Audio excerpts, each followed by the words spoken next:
All right, everybody, welcome to the DBR 250 at Darlington Raceway. Let me get that fixed real quick. Hope everybody's having a good day so far. We are live. We appreciate you guys showing up in the first round of the Sunday night NASCAR series. We are here at Darlington Raceway. Going to be checking out 250 miles of this fantastic track here going into the night. Full length race tonight, pretty much, as we got a 102-degree temperature, 157 feet altitude, so right there on the ocean. Gosh, I am jealous.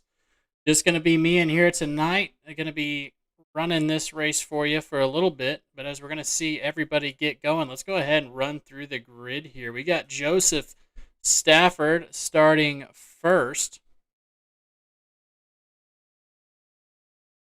Austin Story going to be on the outside, row 1. Bennett Allen in third place. RJ Root starting outside, row 2. Row 3, we got Ryan Samuelson, Seba Cornez in his outside. Joseph Lester making his way back to Sunday Night NASCAR. Devin Medeiros in 8th. Charles Eaton in 9th. Chad Sanner rounding out your top 10. Behind him, we got row 6, Daniel Love, Josh Ward. Starting 12th, let's get back through here.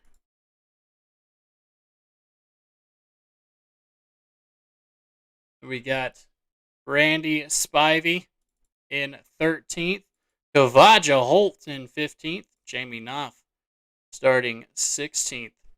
17th is going to be Nicholas Breidenbach.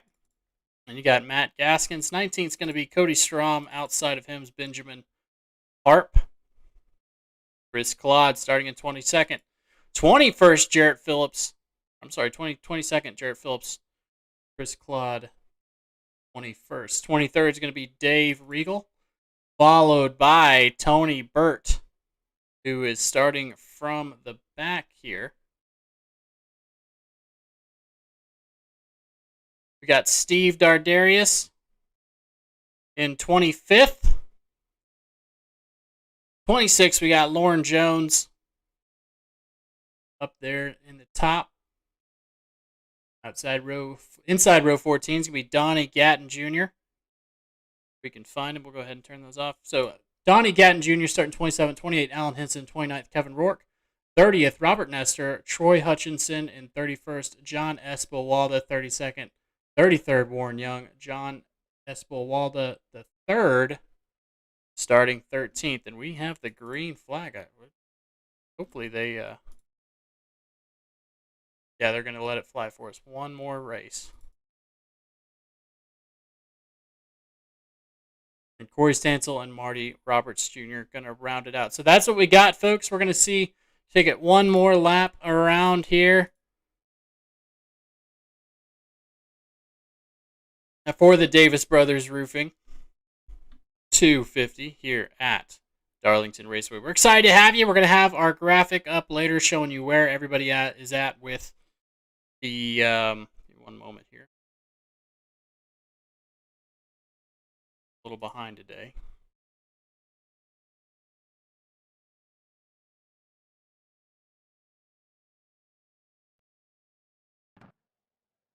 Got some sound up in y'all.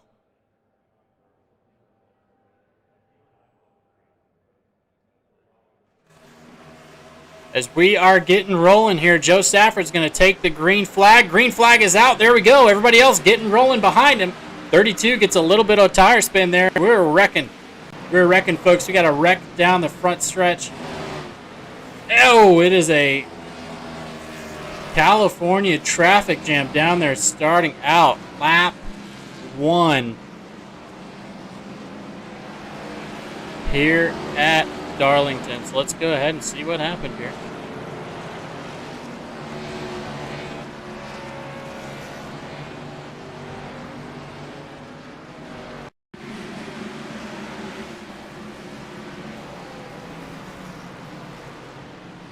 Here we see the back end of it.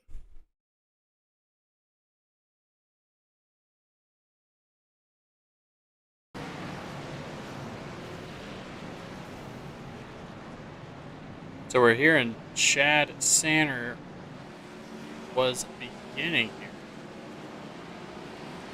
Let's see if I can find Chad.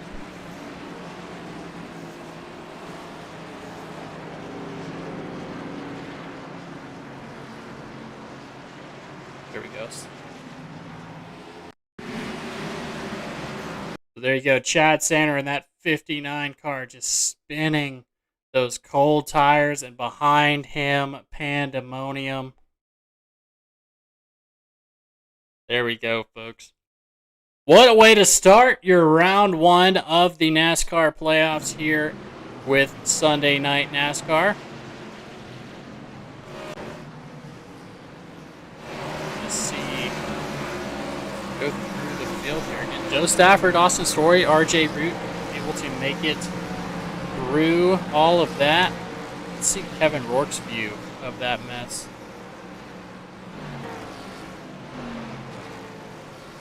Once I can find it. If you are watching, we appreciate you following us live. Be sure to let us know in the chat who you're following, who you're trying to see more of, and we will make that happen for you.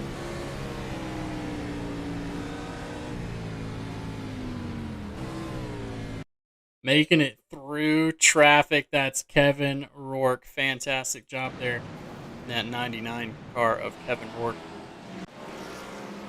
All right, folks, we're still under yellow here, folks. I'm going to do some stuff in the background, try and get you guys some notice.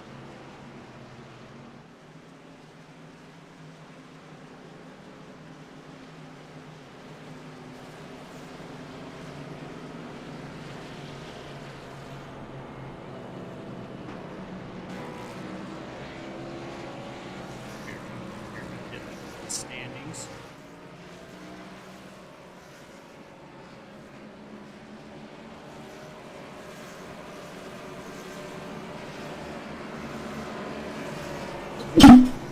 Excuse me. So we're going to go ahead and go into your points right now. Just to make sure the lights aren't off. I know there's going to be, NASCAR has a lot to review after that. Things to get through is we've got Joe Stafford there in that 57 car with some cars in front of him that got stuck in the police car. Speaking of Joe Stafford, let's go ahead and go over our points for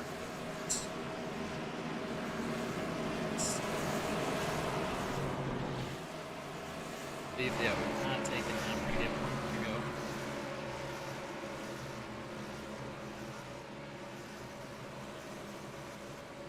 So Raymond Root is your regular season wins champion, not your points champion. That goes to Joe Stafford. But taking a look at RJ, he started out, he has been a man on fire. 6 wins in this series in the regular season. That 69 Sim Racing Media car, getting out here despite being sick, so we definitely want him to get better, but we appreciate his dedication to the sport. Starting off third here on this restart behind Joe Stafford. Joe, your regular season points champion, leading us around here at Darlington, lap 5 of 184. As we are done the backstretch. Remember this awkward shaped racetrack here, so definitely got to watch out for that. Watch out for the way you enter turns. Both of the turns go a little bit differently, little different apexes. So you might be set up for 1 and 2, but you are not going to be set up for 3 and 4. So see a lot of good racing once these guys get straight. I expect once these guys get rolling, we're going to see a lot of good racing. As that pace car is going to go off, we're going to be door to door out of 3 and 4 here for the restart on lap 5 of 184. Joe Stafford's going to get moving. Let's keep our eyes down the field and see and make sure everybody else does. Ryan Samuelson, I see him up there scooting and getting. As everybody is rocking and rolling, let's make sure as we're going to turn 1 and 2 as we got a battle here. Ryan Samuelson there in 7th place. These guys are battling. Everybody else is kind of lined out. That's what's going to happen here. This operates kind of like a short track, but not too much, as we're going to see a little bit of high line, a little bit of low line. We're now on board with Austin Story, who's trying to hold off Seba Cornez and Raymond Root. Sorry, RJ Root. Need to fix that in here. All these guys playoff drivers, as I was saying earlier. Ryan Samuelson, Seba Cornez, and Austin Story. These guys playoff contenders. As that 32 of Bennett Allen is going to be coming up on the 16. Try and get him a little loose coming into this 3 and 4. Not a lot of racing surface here, folks, so that's going to come into effect as there's going to be a ton that you have to do to pass here. As Joseph Lester coming back in that 45 Toyota Monster Energy. A little bit loose. Got to make your passes the right way, as we're going to see Seba Cornez and Raymond Root running up to second place. There we go. Let's get it going here, folks. We are rocking and rolling around here. But be sure, comment, like, share, all that good stuff. Let us know who you want to keep your eye on. And I'll do my best to do the same, as we got Seba Cornez and battling it later on in the field. Check this out. David Love and Alan Henson battling. Allen with no front end on that car. Going to be hard to get that thing to turn. He has no splitter to help him out there. There is a little bit of gap in him. We're not going to go away too far from this up here. As this race is moving, as Austin Story gets to the wall a little bit. Ryan Samuelson having to pop out. Make that pass on Seba. That's where it's going to... We're wrecking, folks. The 15, the 28, both involved. Everybody else trying to make it by him. Benjamin Harp and Kavaja Holt. Let's see what happened there. Is they're going to try and get in front of the leaders here. Oh, no, he gets a spin. Oh, that was super close. Ooh.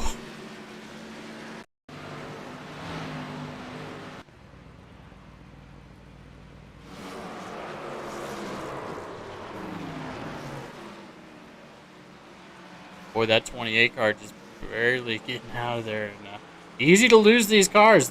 These cars are 750 horsepower. Ridiculous power for these things here. Low downforce package.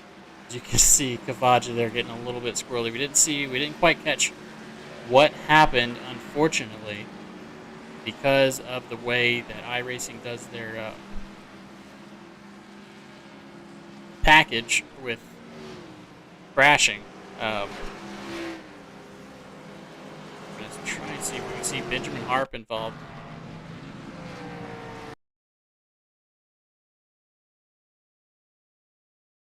As you can see, we kind of miss it there, but the 22 getting a little bit slow. Shot by the 15. Very unfortunate for everybody involved there. So we're going to go live back here again. Let's go ahead and talk to our regular season points champion, Joe Stafford.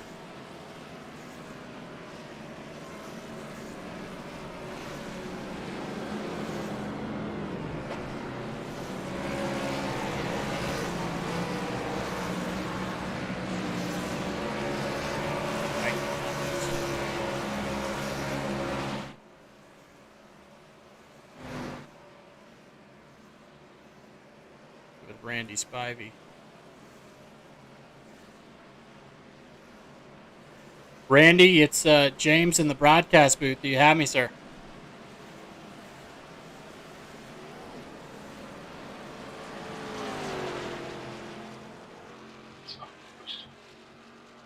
Randy, can you hear me? Barely. Well, sir, I know you're trying to get around the track here, but I'm just calling to check on you, make sure and see how you're doing after that lap 1 incident.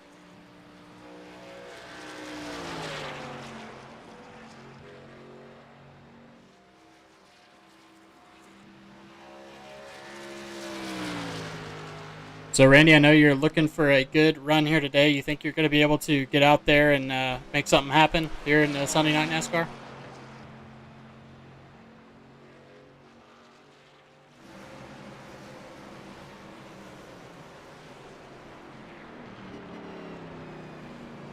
All right. We were able to make that happen. The broadcast trying to talk to me, but I forgot to put it on push to talk. No worries. Can you hear me? Yeah, I can hear you. Sorry about that. No, you're fine, Randy. So tell me what happened lap 1 and how you're looking to bounce back. I don't know. It was crazy. Definitely not the way I wanted to start the race for sure. Just looked like some guy spun his tires there, and I was trying to avoid it, but I just couldn't get anywhere out of the way fast enough. Yeah, definitely. That's what it looked like. So I know it's a long race. You got a lot of chances out there. So how you feeling coming into the playoffs? I feel pretty good. You know, I had a decent run coming in the last few races coming in here. I had a little bad luck, but I think I got a good car. I think I can definitely move up in the playoff standings. Hopefully, just try to keep it as clean as I can. Definitely. All right. Well, I'll get you back there, Randy. I appreciate your time. And where do you want to send me to send you back to? Max speed? What was that? Well, Is it max speed racing? you know, thanks for chatting with me, and it should be a fun race. Yes, sir. What team do you want me to send you back to? Max speed? Yes, max speed, please. All right. Good luck, sir. Thank you. All right, there we go. Randy Spivey. He is 14th right now in playoff points, trying to. He made a good run to get here. So we're going to go back up front. Lights are off on the pace car. We're going to be starting next time around.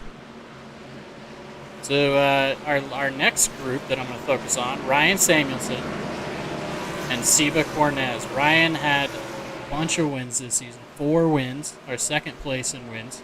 And Seba just being very consistent, starting 4th. With our playoffs. So the pace car is going to come in. We're going to see him rock and roll here. Make sure everybody gets going. They do. So far, so good here, folks. They're going to get another green flag run. I hope lap 16 of 184 in your Davis Brothers Roofing 250 at Darlington. Everybody's going to line up here, get in the right groove. You got to stay on the top here. Very small racing surface.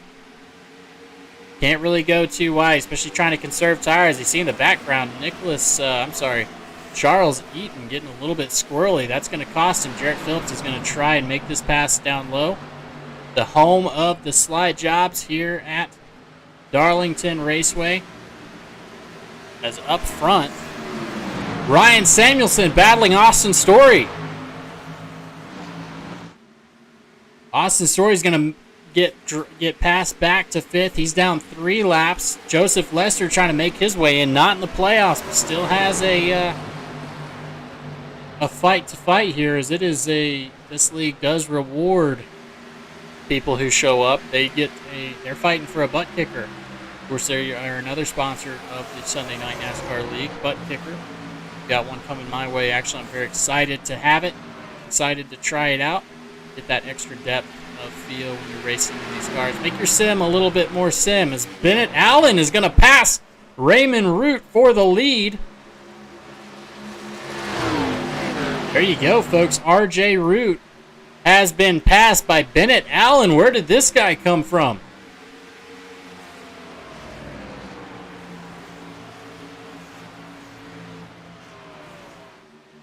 Bennett has not... I can't find him here.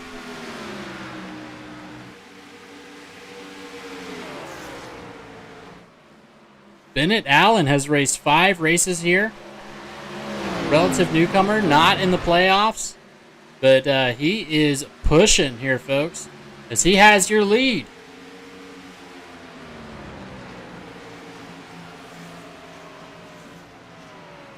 Ellen Allen, RJ Root, Joe Stafford, your top 3. And Ryan Samuelson trying to look on the inside of Austin Story, but Austin Story's going to get back, but that's going to hold him up. That's going to give Seba Cornez and Devin Medeiros a chance to make something happen. Get up there a little bit.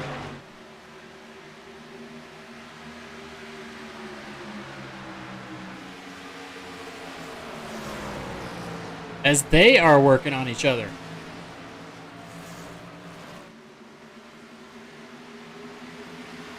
Playoff drivers. It doesn't look like anybody has anything on their car right now to signify that they're a playoff driver. Hopefully we can get that fixed before it's that red spoiler. I do see that on Joe Stafford's. Austin Story, maybe a yellow. I know NASCAR's doing the yellow bumper. They are just seeing how much that tire wear is going to come into play here, folks. The more and more that they race. So like I said, be sure to comment. I say, can you stop the field intervals instead of just the top 5? And looking for the 28 and the 14. Yes, I can try. I'm going to try and find these battles as I see them. Of course, if they're racing up front, that's where I'm going to be, folks. But I'm going to try and move them back for you. Try and get back there. So there we go. Kevin Rourke. There's a little battle. Matt Gaskins.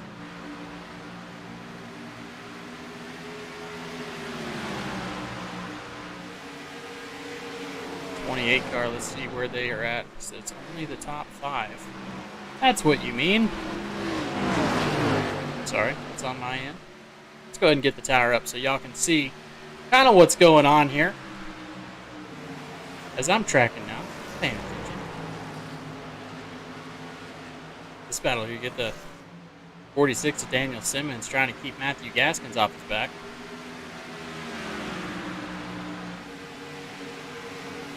Charles Eaton not too far back there.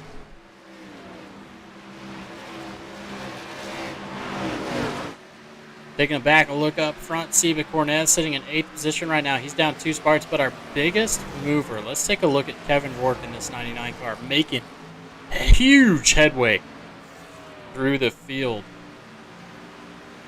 on that first incident. So he's going to be able to make his way up to 11 spots, up 18 positions there. Of course, unfortunately, Benjamin Hart, the 28 car, he is out. He got caught up in that accident, so he is going to be taking that to the garage.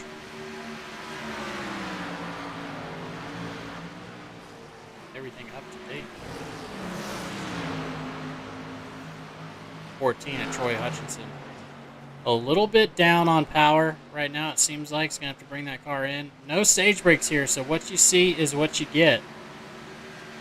They're going to be racing as much as they can. So Bennett Allen coming up on him, though, about to get lapped one more time as RJ Root is not letting go. He is on that back bumper of Bennett Allen.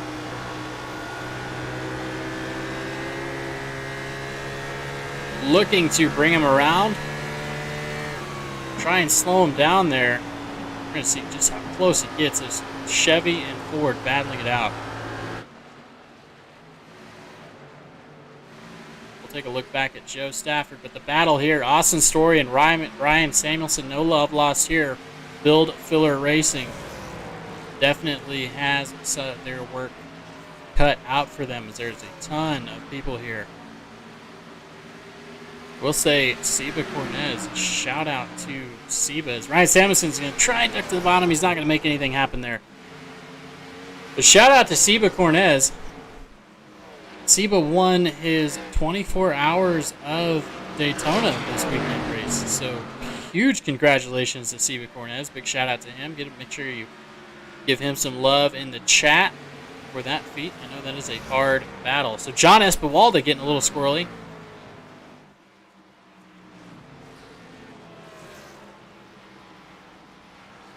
Very unfortunate for John Espewalda. What happened here, as those are the leaders coming up on him. Gets down into both of them. Oh no, RJ Root involved. He's going to keep it straight. Hopefully he doesn't have too much damage there. Huge implications as John Espewalda trying to do the right thing and let the leaders by, and just gets the pressure, gets to him, and he gets loose, gets into both of our leaders, Bennett Allen and RJ Root.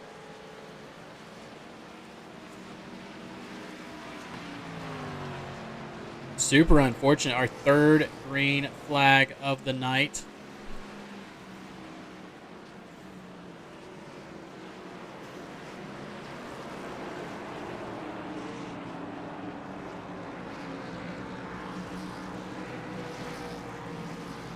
Everybody going to come in right now and get some Get some tires and probably some fuel. Fill that thing up. So let's go through and show you guys what is going on tonight. So I'm actually going to bring in our leader, Chris Claude, once he gets through with his pit. Oh, absolute damage car there.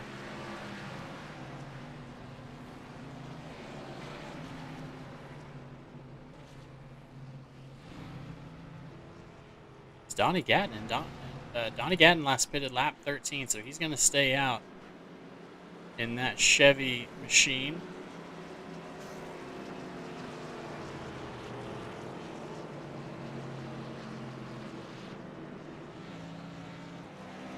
Allen, Raymond Root, Devin Medeiros.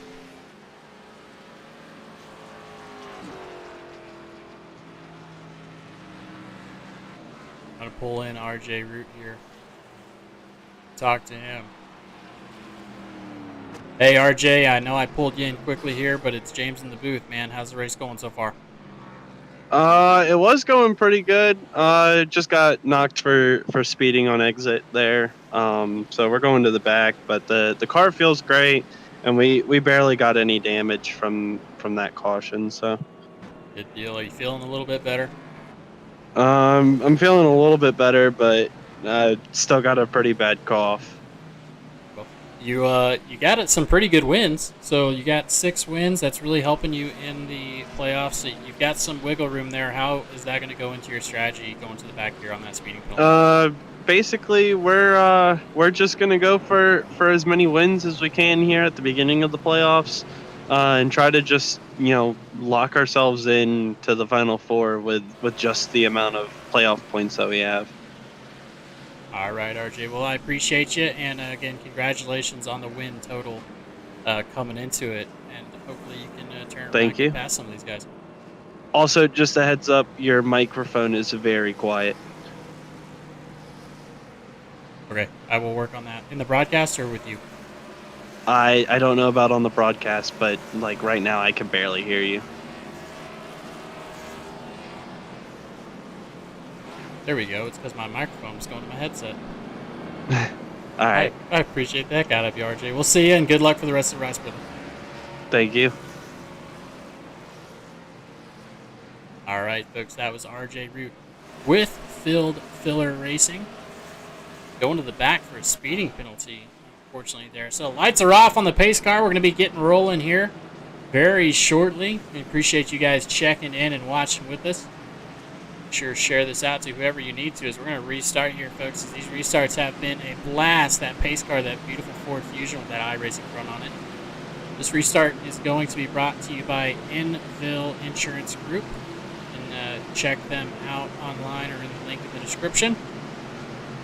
Appreciate them stepping up and giving away the Pole Sitter Award and also some other awards that they give away. Enville Insurance Group.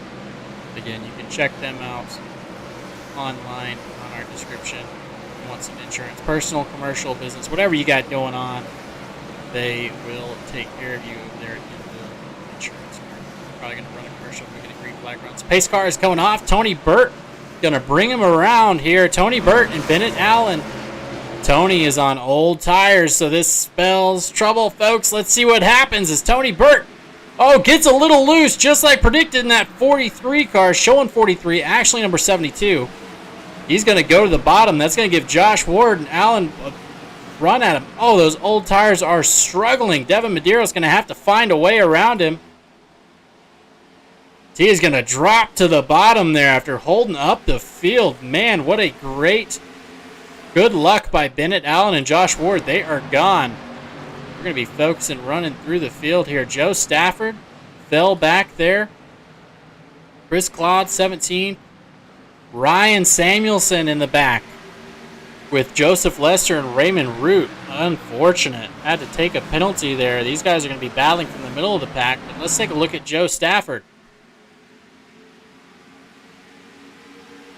We are already catching lap traffic. It looks like. Joe Stafford holding out Kevin Rourke and Seba Cornez. Huge implications for this, as every point matters for these playoff drivers. They just have to survive. Absolutely crucial for them to survive here and make that happen. I'm gonna try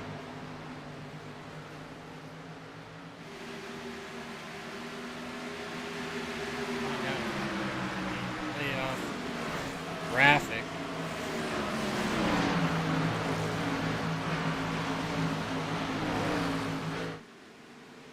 While they do that, we're going to go to commercial break. You're going to be side by side. You're not going to miss a thing. I got you. So we're going to go to our ad break and kind of give some of these guys that really support this league the time that they deserve. Stick around, folks.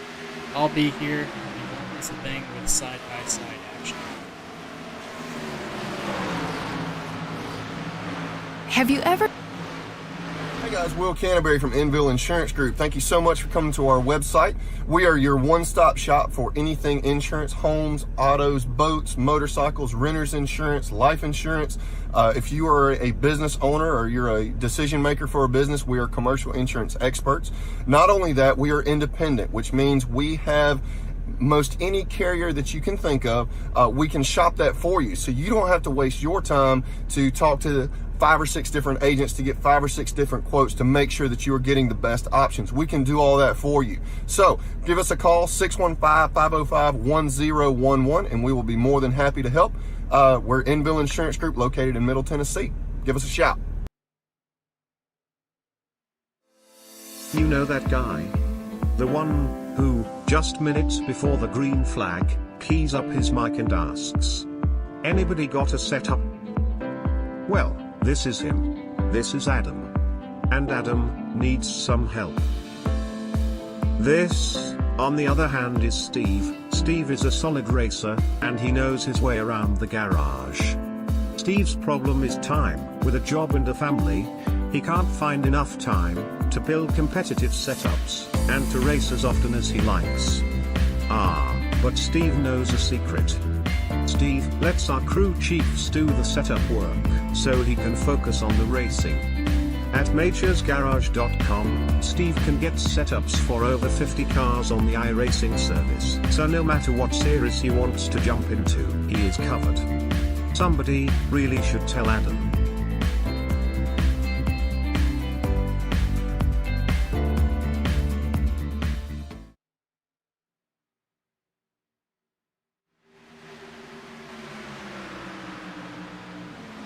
All right, folks, that was your commercial. Of course, Majors Garage, a sponsor here at Sunday Night NASCAR. Saw what they do. They give out free setups. You can also set up for a subscription plan. Get some other good stuff from them, as well as if you have a league, they'll sponsor your league, folks. They love sponsoring leagues. They love getting their name out there as well. So give them a holler if you got a league that needs some folks in there to good setups, as well as Enville Insurance Group. We appreciate them stepping up. We're watching Joe Stafford holding off a host of racers, including Daniel Simmons, Seba Cornez, Nicholas Breidenbach, Kevin Rourke, and Austin Story. Everybody trying to find their groove. All these guys with fresh tires.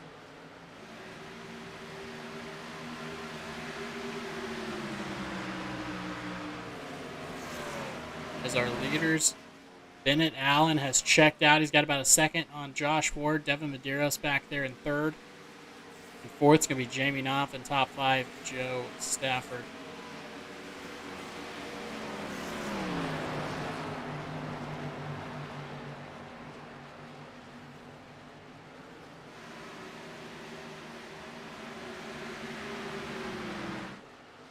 We're going to take a look at Joseph Lester. Last time we saw Joseph Lester was a controversial win. Himself, RJ Root, and Ryan Samuelson. Glad to see Joseph back. Really happy to find himself back in a race car on this league. I know he's definitely excited to be back. Raymond Root and RJ Root and Ryan Samuelson trying to battle around there, as they're all going to try and get past this slow car. believe that's Chad San. No, it's not. Fuck.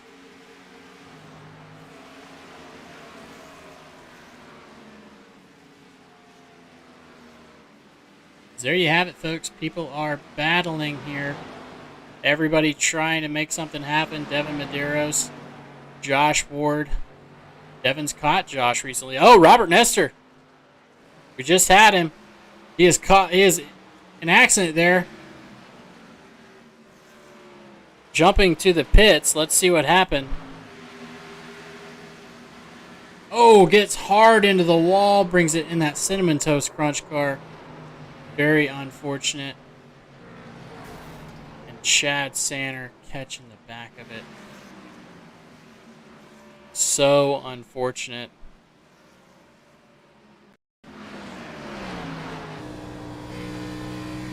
We have another yellow flag here, folks.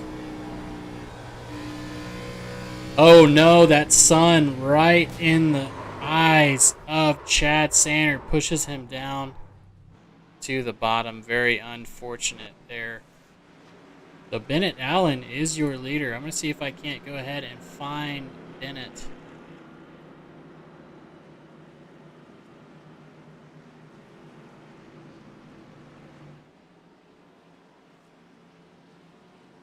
I cannot see Devin Medeiros. Let's call in Devin.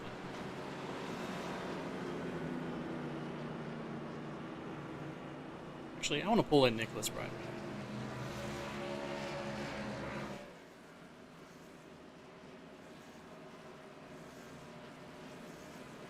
Nicholas, it's James in the booth. Do you have me, sir? Yeah, I got you. Sorry, I did not realize you were pitting, but I just want to talk to you. You made it to the playoffs. You're sitting in 12th right now. How does that feel coming into the playoffs, making that amazing run? It feels good, but hopefully we're not done yet. Hopefully we can do a little more than just show up to the playoffs. Definitely. To tag the wall a little bit there, so just had to get a little bit damage repaired. How's that car feeling? How's that Rainbow Warrior 24 feeling on Darlington today? It's feeling pretty good. Definitely not one of my best tracks, but I'm making the laps. The car feels good. Definitely. Well, again, congratulations on making it to the playoff. I know you're going to ruffle some feathers and get farther in. I know that's the plan, so I'm looking forward to seeing it, brother. Yeah, thank you. Just hoping to capitalize on some of the misfortune that some of the other guys have had tonight. It's Darlington, baby. That might happen. Where do you want me to send you back to, sir? What team were you in? Hello? Nicholas, what team were you in? Lucky Lap Racing. Lucky Lap Racing. All right, I'll send you back there, sir. I appreciate your time. Thank you. Hello. Sorry about my tardiness. That was my bad there. Whoa, who is that? Liam, how are you doing today, brother? Doing pretty good. I'm glad to be here. I had an event that went a little bit longer than scheduled, but here we are. We've got SNN Racing here. Darlington, we are 49, on lap number 49, rather. Definitely. Well, I'll go ahead and do a recap for you and the guys at home. I know guys and gals at home, everybody watching. 4 yellows so far. Everybody trying to fight one lane here. Trying to find that one groove. Bennett Allen has been leading most of the race, but Joseph Lesser, Raymond Root, and Ryan Samuelson were running in the top 5, but a penalty brought them back. So far, only one pit has been made by most everybody. Some people, including Joe Stafford and Josh Ward, trying to come in and take advantage, hoping for a green flag run. Other than that, it's been some fantastic racing. Everybody close, as I'm excited to have you, Lauren. I appreciate you showing up, brother. Or Liam, not Lauren. Yeah. But do you have, let me get something set up. I'll let you go ahead and take it over, man. If you got any questions, go ahead and ask them, folks. We appreciate you watching, and give Liam a hand as he's coming in here to commentate, take some weight off my shoulders. Yeah, once again, I apologize for being late there. It looks like the 32 car is our leader here. Bennett Allen is taking the lead here. We're doubled out, going through 3 and 4. Jamie Knopf in second, Seba Cornez in third. First playoff driver in the field. Then we got Matt Gaskins, Cody Strom, Charles Eaton, Joseph Lester, Raymond Root, Ryan Samuelson, and Randy Spivey. Rounding out the top 10 here as we're about to get going green. There it is. Big tire spin from the second row of the first row as well. Looks like these guys are going to maybe get through it okay for right now, but huge tire spin on the restart. It's going to take guys away from the lead pack, that's for sure. We go back in the field. I'm not totally set up yet. I'm sorry about that. You're fine. Couple yeah, we three had a wide couple battles of, here. yeah, everybody through the field working, trying to make it back after that little check up there. We've seen it on cold tires all day. Austin Story is coming into the pits in number 23 car, or no, 23rd spot. No, that's the 23. I'm sorry. It's coming into the pits under green flag. I'm not sure what that's all about, but Bennett Allen's coming out to about a 7/10 of a second lead coming across the line that time around. Got ourselves a crazy race on our hands so far. That it is. As we are just going to be working through here. I know we have a fantastic group of drivers, but Darlington is a handful. We'll go back up front. Bennett Allen, Jamie Knopf, Seba Cornez, and Joseph Lesser and RJ Root battling behind him. RJ a little bit farther back there. Unfortunately caught up in that spin. So let's see what happened. I want to go back to that green flag and kind of see what happened. Yeah. Oh, we got a caution on the racetrack right now. I'm not totally sure what's happened yet, but caution flag has come out. Lap 54 out of 184. This is a 250-mile race. We got the looks like we see the 20 car of Devin Medeiros is backwards on the back straightaway. That's a tough deal for him. We're going to go take a look. He's sideways coming up off of 2. Tries to save it, and it's so tough to keep it under control. He gets hit from behind. Heavy contact from, is that the 99 of Kevin Rourke, a playoff driver. It's not good for him. You hate to see that happen this early in the playoffs. Of course, it's only race 1. If he wins a race, he's into the next round, but points are going to be huge as we got pit stops happening this time. 32 lead car of Bennett Allen is going to lead him down. Jamie Knopf follows, Seba Cornez.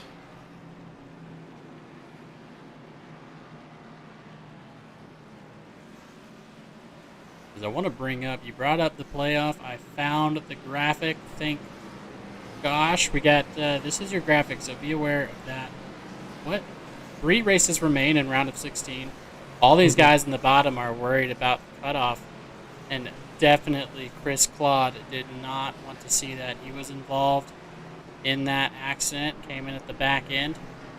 Steve Dardarius, Randy Spivey, and Kevin Rourke. Yeah, that's very unfortunate. It's a tough deal for Chris Claude here. Obviously, he's coming in only 1 point off the cutoff here with everything resetting at the beginning of the playoffs. And a lot of these guys, Steve Dardarius, Randy Spivey, and Kevin Rourke, those are guys we were talking about last week in the points bubble. We're, we're looking at these guys once again. The pressure hasn't left them, and with an issue for Chris Claude there, this could be a good chance for them to try to gain some points. So I know we've got some cars with a lot of damage already, and this is going to end up being a race of attrition. Darlington is tight, and as tight as it is, it's crazy loose. I mean, throttle control is huge, but the track is just so narrow that you've got to be perfect. You've maybe got a lane and a half of properly raceable groove, and if you get 2 cars side by side, that's just gonna create an opportunity for the car behind you. So yeah, definitely good point on that. As you can see above that apron or that dotted white line there's not a ton of, like, where do you pass here if you're looking to set up a pass, and of course different apexes in these different turns. Where do you make that pass, Liam? Best thing you can do is get a run up off the corner and try to get position on the straightaway, and then hope that guy that you're passing is nice enough to give you the space. Because if he doesn't, you go into a corner side by side. You've got a risk. It's not always happening. We saw in the Xfinity race in real life yesterday, the guys racing towards the end of the stage 2. Those guys were 3 wide through turns 1 and 2. You can race side by side through the corner, but you lose so much air. and that outside car usually gets a good run. So if you can get to guys inside coming up off the corner, get enough position, that's probably your best bet at passing, but unless you get them cleared before the corner, that outside guy could really make it tough on you.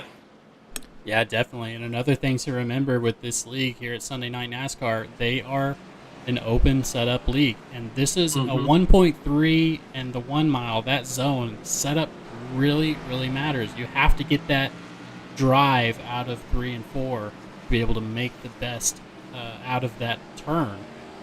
1 and 2. 3 and 4 is a little bit different. There's not as much of a straightaway there, but you still have to get that drive and get that tire down. So we're about to go green here, folks. RJ Root is going to bring them around there on the Boeing backstretch right now, and I'll let you go ahead and take it. You do it so well.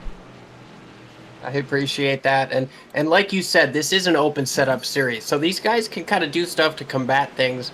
You know, I mean, tires wearing down easy, or they wear down quick on this abrasive surface, so you can try to work your setup so that you're not sliding so much at the early part of the run, so you've got more grip later, or you could do the opposite. Try to get some short run speed and go from there. As these guys come off in turn number 4, Raymond Root's going to go right away with the green flag waving in the air.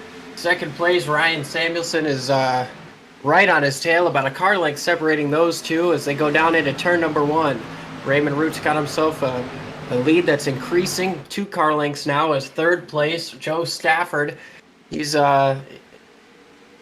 trying to gain a spot here. He's looking to the inside, and the 81 Ryan Samuelson checks up just a little bit before he was expecting, so he had to kind of dive down in there. The 57 did.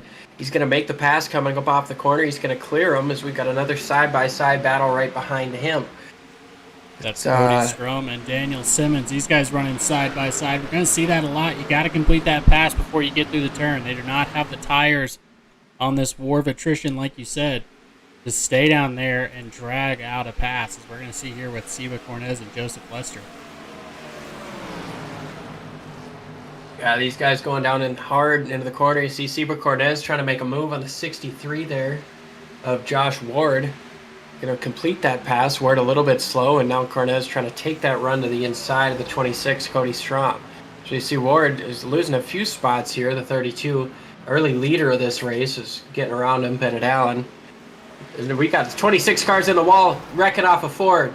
Ward's in it, 63, hard contact. Caution's going to come out here. That's a tough deal to see for these guys. Very unfortunate for Josh Ward and the 26 car. Who is that? Cody Strum. Very unfortunate there. This is it, folks. This is what you're going to see at Darlington. It happens. As we got Joe Stafford up front. So take a look at where our cars that came in and took tires just now. Joseph Lester making a huge run with Seba Cornez and Bennett Allen. These guys just came in for tires at lap 54. That's making a huge difference. So I'm going to go ahead and show you guys that one more time. Guys, take a look at those playoffs. Take a look at how important it was for all those wins to come into play. Of course, this is the standings coming into this race. You can see how close everybody is after the reset, and every point's going to matter here. I mean, the big gap that our points leader had coming into this race, it could flip-flop. Look at RJ Root, 36 ahead right now. If he has a problem, he could lose 30 points. Huge. But yeah, to kind of get back to what you were saying earlier, we saw the 16 Seba Cornez with a monster run through the corners, probably gained 3 or 4 spots on that restart. And that's what those fresh tires will do for you here. It's an abrasive track, and it will definitely benefit you to have tires. Yeah, of course. And so this round of 16, it's a top 16 drivers. It starts the chase. It starts with Darlington, and then we go to Richmond for 200 laps, and then Bristol for 250 laps. So there's no end in sight. You have got to make your ticket in right now. You've got to do the best you can. You know what I hear at those tracks? No room and walls. Richmond is a 3/4 mile, so obviously you got a little bit more room than Bristol. And, Darlington, with the track being so narrow, you've got 3 12-foot lanes of pavement, which leaves 36 feet. Obviously, next to the wall is a little bit sketchy, but no room here. Richmond's a short track. You got no room. And then you got a combination of the both as you go to Bristol, where the outside's going to be prominent late in the run, and you've got absolutely no break in traffic. So, I mean, this round is probably going to be the toughest of the entire playoffs, just with the challenges that are going to be thrown at these guys from the racetrack, let alone who they're racing for these playoff spots. Definitely. As I said, I mean, a crowd full. This guy's 36 cars in this field right now. Everybody always showing up, and that's huge. To have to battle through that much, and it's perfect. We love to see it. Love to see everybody show up for the playoffs. And I mean, what do you do? Do you try and stay out, just keep your nose clean and get points? As we already see 2 or 3. I think Robert Nestor, Chad Sanner, both of those guys. You see Chris Claude has a ton of damage. You got to just stay clean. Got to get as many points as you can, because you don't know if you're going to finish either of these other 2 races if you're not careful. Of course, Joe Stafford, Raymond Root, Ryan Samuelson, these guys are aliens. Doesn't matter where they're at in the field, they're going to find their way to the front. They don't really have to worry about it. Well, yeah, I don't know. I feel like as a playoff guy, it's pretty important to not crash, especially when you got guys like Daniel Simmons, Joseph Lester up in the top 5. And I know we've had guys outside of the playoffs leading this race so far. So it's not a race that you have to go out and win. Obviously, if you win this race, you're into the next round. And that is huge in terms of dealing with Richmond and dealing with Bristol. But this track it's a crown jewel event for a reason, okay? This is the oldest track in NASCAR, and it doesn't play around. They call Darlington Stripes that for a reason. They're coined. It's a term. It's not an easy track, so yeah, I think this is one where you really just want to try to keep your nose clean. If you got a chance to win the race, you have to. But if you're running mid-pack, you know it's going to be a battle of attrition, so the best thing you can do is just keep those wheels under you, keep the fenders on the car, and keep at it. We're about to go green here. I'll take over this one as Joseph Stafford's going to bring him around. Your pole sitter, he's back up front. RJ Root on the outside, Ryan Samuelson on the inside. Let's see if they can get him as we are coming out of 3 and 4. Hot Joe is going to take off there. A little bit of tire spin on Ryan Samuelson. The battery's letting his teammate in. Joseph Lester's going to capitalize. He's on the bottom coming to the turn. Daniel Simmons on his outside. As everybody has got rolling through here that I see. Oh, a little bit of issue in the back there. Donnie Gatton Jr. Everybody trying to stay out of there. You're not safe anywhere here, folks. Yeah, that's a tough deal to have happen right there. I mean, you see a lot of guys caught up in that deal. Is that the 6 car, or the 9 rather, I'm sorry. Tough deal. I'm not totally sure what had happened there, but take a look here. Going down into turn number 1. 9 car goes way down on the apron, slides up, clips the 48, and almost had it saved until he come back up. The 41 had nowhere to go, and man, that's a really tough deal for these guys. Alan Hinson's not a playoff guy, but Donnie Gatton getting turned around there and getting hit. He is a playoff driver. It's a tough deal for him. Yeah, that's just what we're saying, guys. Just got to survive here as we bring in the round of 12. Savaja Holt, another playoff driver who's had some issues, some damage on that car. And I guess it changes things. If you come in, get knocked, and bring that car back out there, you're just focusing on surviving at that point. I know these guys that are clean, even RJ Root wasn't immune to it. He got hit by a lap car trying to get out of the way, doing the best he could. Nothing he could have done there. Just got a little loose. And yeah, I mean, that's simply put, there's nowhere to go here. I mean, this track is so narrow. I mean, you see these guys getting down on the apron, and you can't kind of hook it for a second if you're making a slide job happen. But it's just so narrow. It slides up, everything tightens up, and something like that happens in the corner, you've got nowhere to go. If you slam on the brakes, you're going up. The crash is going up. Everything goes up. Definitely. Just a shout out. I wanted to do this earlier. If you see this playoff thing that I've got up here, I just want to shout out to Barrett Coffey, the number 4 car. I don't know where he's at or even if he made it today to the race. I don't see him in here. Did not make it. Payment. Not seeing Barrett Coffee, no, unfortunately. But he does all the graphics for Sunday Night NASCAR. Also very active in the Discord. Very active admin there as well. So big shout out to Barrett Coffee. If you're watching, Barrett, we appreciate you. Appreciate all the help you do with Chris Claude's league here. See, Chris Claude is trying to get some of that damage fixed. That 10 car, get out in front of the pace car. Yeah, that's all he can do is just try to get as much as he can without losing a lap. I mean, with how this race has trended so far, I'd imagine we're going to get a couple more cautions here. I was speaking with Ryan Samuelson, who's sitting in third place right now. Probably going to get about 30 to 50-ish laps on tires, depending on how nice you are to him at the beginning of the race. Field's not going to go much more than 50, 60 laps, so on the off chance we get a good green flag run, pit stops will jumble things up, but I think tires, even at the end of a run with that big of a range, I don't know, I feel like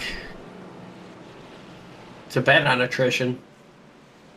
Top three right now as we are, looks like we're still waiting on the restart, waiting on the one to go. Lights on the pace car is still on. Top three are playoff drivers, looking at Joe Stafford, Raymond Root, and Ryan Samuelson. The next three guys are out of the playoffs, looking at Joseph Lester, Bennett Allen, and Daniel Simmons. Seba Cornez rocking the 16 car in 7th place. Jamie Knopf out of the playoffs. Steve Dardaris, a playoff guy, in 9th place. And then rounding out the top 10, Charles Eaton. Not a playoff guy, but, I mean, what do we got? 5 non-playoff guys and 5 playoff guys in the top 10. I mean, these guys are fast. These guys are competitive. They're looking to race for the win, and they don't have anything to lose if they don't. Well, I mean, I guess you've got a prize for the top. Is that right? There's a prize for the top guy outside of the playoffs? There is a prize. They're going to win a Buttkicker of their choosing. Buttkicker does a really good job with iRacing and leagues. They kind of help these guys out. Yeah, we love Buttkicker. So you have one? So you said? I said we love them. I'm looking at getting one. I just got to find the right opportunity to get it, and find myself some time off to enjoy it. Yeah, that's, we've got the hard thing here. Is one to go. We're gonna see. Look at these. Look at these best times. These are the best times that these guys have put out. So we'll see if that plays into effect on this restart. Everybody kind of showing out where they need to. But Seba Cornez, that outlier, he's fast back there in 7th. Yeah, we've got ourselves they're doubled up here. Pace car's about to dive in. This should be a fun battle. Joe Stafford, Raymond Root, Ryan Samuelson, playoff guys as they get going right away here. Joe Stafford with already a 3, 4, 5 car length lead over Raymond Root. Ryan Samuelson's going to fall into 3rd place as looks like Daniel Simmons might have a spot here. So we look further back in the pack. Oh, we got a sideways car coming through 3 and 4, or 1 and 2. Looks like he's going to save it there. That's Daniel Simmons there. I just spoke about him. One maybe hit the wall in the back, looked like a blue car, but everybody stays going straight. That was a nice save by the 46 there, Daniel Simmons. We're looking at him coming off of turn number 4 here. He's going to gap the 75 of. Looks like Charles Eaton. Yep, he's going to gap him just a little bit, and then back into the corner. Eaton gets he's got a nice run on entry. We're watching the leader again down the back straightaway. Lapped car might get into the way here. Tap to the wall from Raymond Root as he's falling back to 3rd place. Joseph Lester here in the 45 is 2nd place. He's trying to spoil this playoff and not let anyone in as Samuelson has slowed down just a little bit. Into the wall goes Ward in the lead, or off the lead lap. I apologize. My mind is moving a little quicker than my mouth. So yeah, definitely. Lap car's going to play a factor here. There's nowhere for them to go safely. If you're looking to pass on the bottom, push somebody to the top, and you don't know that lap car's there, it could spell trouble. Especially sunset's kind of gone. The sun was in the way coming on the backstretch, but that beautiful sunset has left. We've got Charles Eaton and Nicholas Bryden back here battling for 10th position. Nicholas making a huge run at the end of the playoffs, or at the end of the chase, for the playoffs. Now you see Steve Dardaris, he's struggling a little bit on corner exit. And that's really helped the 75 of Eaton. Dardaris just gives up both positions there. I wonder if there's something more serious going on with that. And stinks for him. He's a playoff driver. He pointed his way in throughout the course of the last race at Daytona. Now he's got the 79 of Matt Gaskins to his outside. He's hopefully going to try to get himself back in the groove here. It looks like he's gapping the car behind him now. Devin Medeiros trying to make a spot on Jared Phillips, looking at the inside. Yeah, Devin, one of those See who's a had number, issues beforehand, so had some issues with accents, trying to make his way back up. Going back up front, we got Joseph Lester and Joe Stafford. Or, I'm sorry, Bennett Allen. Bennett Allen. Two Battling non-playoff guys trying to spoil this thing, making a points race for the next couple of spots. Some smoke down the back straightaway. We didn't see any. Oh, contact for the lead. He saves it. Ooh, he's still sideways. Can he save it? He's going to hold on to the lead, man. Wow, what a drive. He's sideways. As Allen gets to the inside, Bennett Allen's going to probably gain this position going into the corner. Is that Steve Dardaris with a problem coming out of 4? It's not on the screen here, but I'm looking at it myself. Apologize, but looks like he's going to get back going here. That was an insane save from the 45 of Joseph Lester there. What a drive by him to not only save the car, but I mean, he's only lost one spot. Bennett Allen, our new race leader, as they go down the front straightaway, crossing the start-finish line to complete lap number 76. It's a wild show here tonight, boys. I mean, these guys are putting everything on the line. They put the work into their setups to make these things drive perfectly. The top 5 is under a blanket, man. Raymond Root's falling back a little bit from where he restarted. Sorry, go ahead. Oh, you're good. That's RJ Root. I know it says Raymond, but we're gonna try and make an effort. But yeah, I called him Raymond the entire season. But he's RJ. Here I'll stick with what I see. There we go. And Joseph Lester there in second place. Talk about this kid. This kid, he's I think 13 or 14 years old. Hell of a driver. This guy can go out here and wheel. I don't know if you put any other driver in that position. I don't know if he saves that thing. So again, huge shout out. Joseph Lester in second place right now behind Bennett Allen. But that is the best case scenario for him after that air kind of upset him. Coming into that turn, maybe a little bit of contact, got him out of the way. Yeah, I think there was a bump there. It wasn't intentional by any stretch of the means, but getting up into the corner there, that I tell you what, that just kind of goes to show how great iRacing is in terms of teaching car control. I mean, like you said, he's 13, 14. He's not old enough to get a license or anything, but you know, he gets behind the wheel of a simulator and he's able to kind of figure out the hand-eye coordination with saving a car at not only at a high speed, but you know. I did an earlier event, and you know, we've seen plenty of people in that position overcorrect, hook it hard right, hit the wall, or take out other cars, or you know, just not be able to save it. We're looking at this kid running second place, and I mean, he's not even thinking about that. He's chasing down the leader, Bennett Allen. He's trying to go take the lead, trying to spoil the playoffs and make more of a points battle instead of letting somebody win themselves into the next round. Definitely, as we're going to go back in the field and see some battles here. We got Charles Eaton trying to catch Daniel Simmons in front of him. Number 75 car. And then we got Nicholas Geinbach and Matt Gaskins in 10th and 11th. These guys fighting, Nicholas trying to get as many points as possible, having a huge run. I know I've said it before. And then we got back here Kevin Rourke. Kevin Rourke has to make something happen here. Has to get back up there. Try to make as many points as possible, as he's also in this round moving forward. So points aren't going to reset. This is not the old chase. Points don't reset every stage, I believe. Right? Really? Okay. And that's gonna mean a lot more to a guy like Kevin Rourke anyways. He's coming in here, I don't think he had any playoff points, so he starts the playoffs tied for 15th or 14th with 2,000 points. So everything he does, every point he gains is going to matter so much more to somebody like him than, say, a guy like RJ Root, who's come into here with 30 playoff points, and you know, he's almost got himself a mulligan. You've obviously you've got to run strong every week that you can. We look at this battle between Simmons and Eaton, heating up. It's I mean, these playoffs are relentless. I can't put it any more straightforward than that. One mistake is really going to take you out. And you look at Eaton, he's got himself a nose down there on the inside of Simmons, but not quite enough. He's about car length, now 2 car lengths separate him. Daniel Simmons had himself a nice run there off the corner. I think the way he's setting up his entry, getting that diamond, coming down, going to try to clip the apron here on the exit, close, but didn't quite get it. It's going to bring him up to Jamie Knopf here. We might have a 3-way battle for position here. Knopf a little bit slower. Kind of see how this plays out. Close to the wall there for Daniel Simmons, man. That's awesome stuff. You love to see it. I don't know if you could have fit a piece of paper between him and the wall. That's not at all. You want to see that. You want to see that high line work. That's where they're fastest in these Chris cars. Claude's in the wall off of 2. No caution yet, but a couple guys are passing him. RJ Root, one of those guys.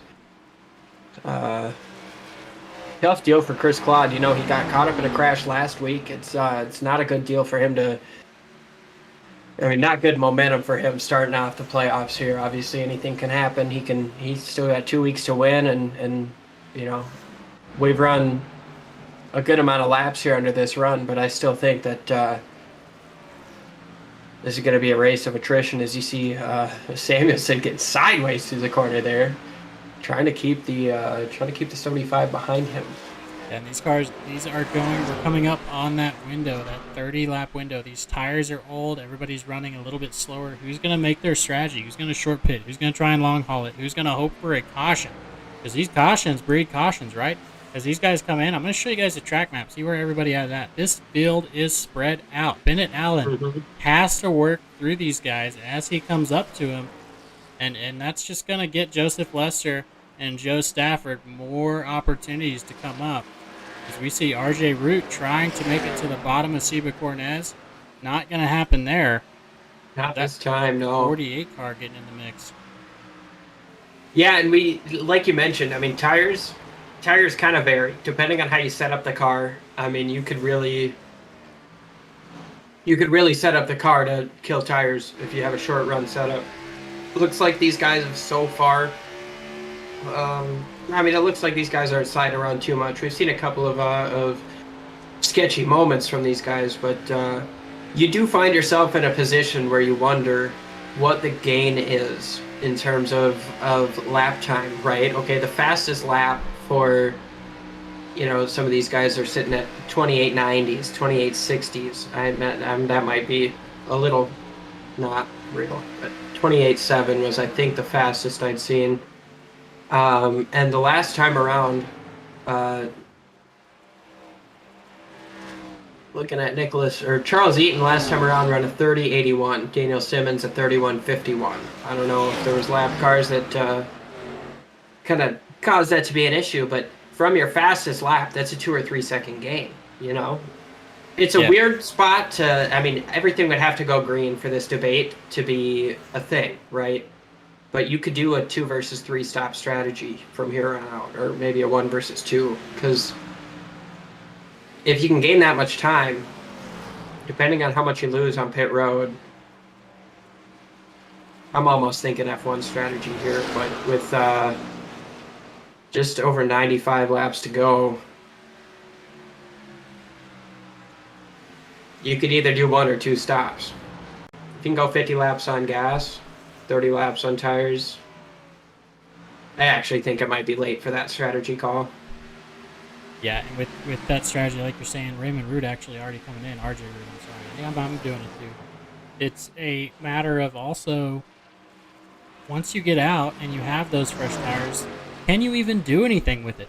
Are you going to be able to work through, I think, 30 cars right now, still out there, still battling, still fighting? Can you make something happen on your fresh tires? Or do you put yourself in a position where you're worse off because you're so much faster than the field? You really have to make your passes count, make those lap times count. As we see RJ Root coming in, Ryan Simmons. Oh, we got a yellow. Oh, caution has just come out. That's going to hurt Raymond Root, or RJ Root. Hey, man, here I am. RJ Root, who just came into pit lane. I'm not sure what came out to cause the caution here. It looks like that's the 76 who's on pit lane here. You're looking at. Let's take a look at the replay here. He bounced off the outside wall and touched the inside, or he hit the inside wall a ton, and it just launched him.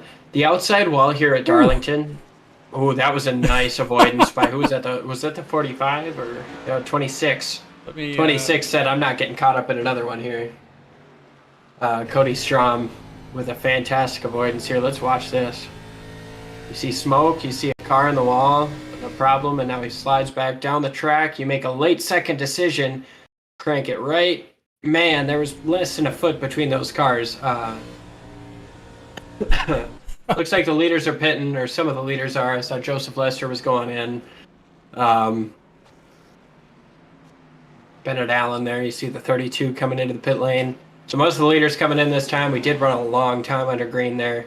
And, 94 out of 184. This puts us at 90 to go. I mean, there will probably be 88 to go on the restart here. We're in the one-stop zone. From here on out, it's a one-stop race. I think through and through. You don't have to manage your tires too well if you're going to split it in half.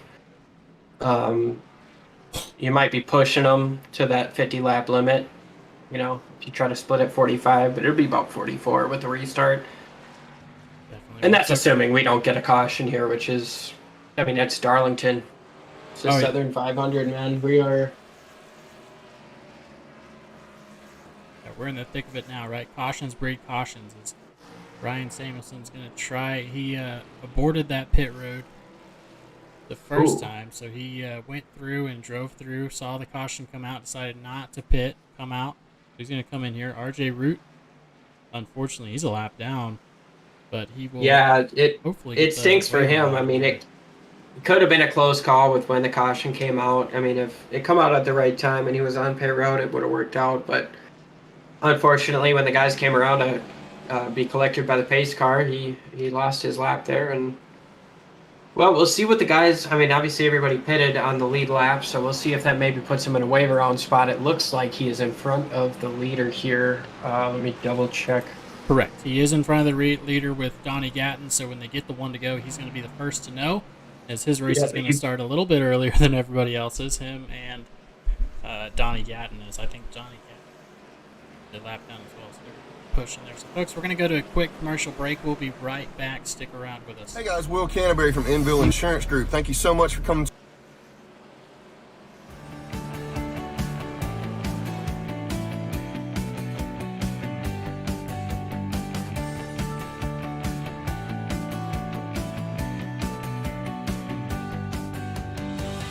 Davis Brothers has been providing homeowners and businesses with exceptional roofing services since 1983.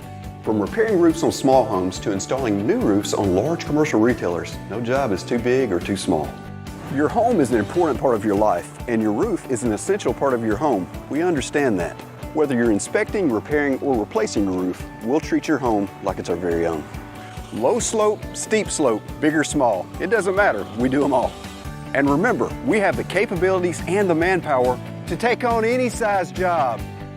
When it comes to your roof, it's important to be proactive. Choose an experienced roofer you can trust. At Davis Brothers Roofing, we are your experienced roofer. Contact us today for a consultation and let us earn your trust.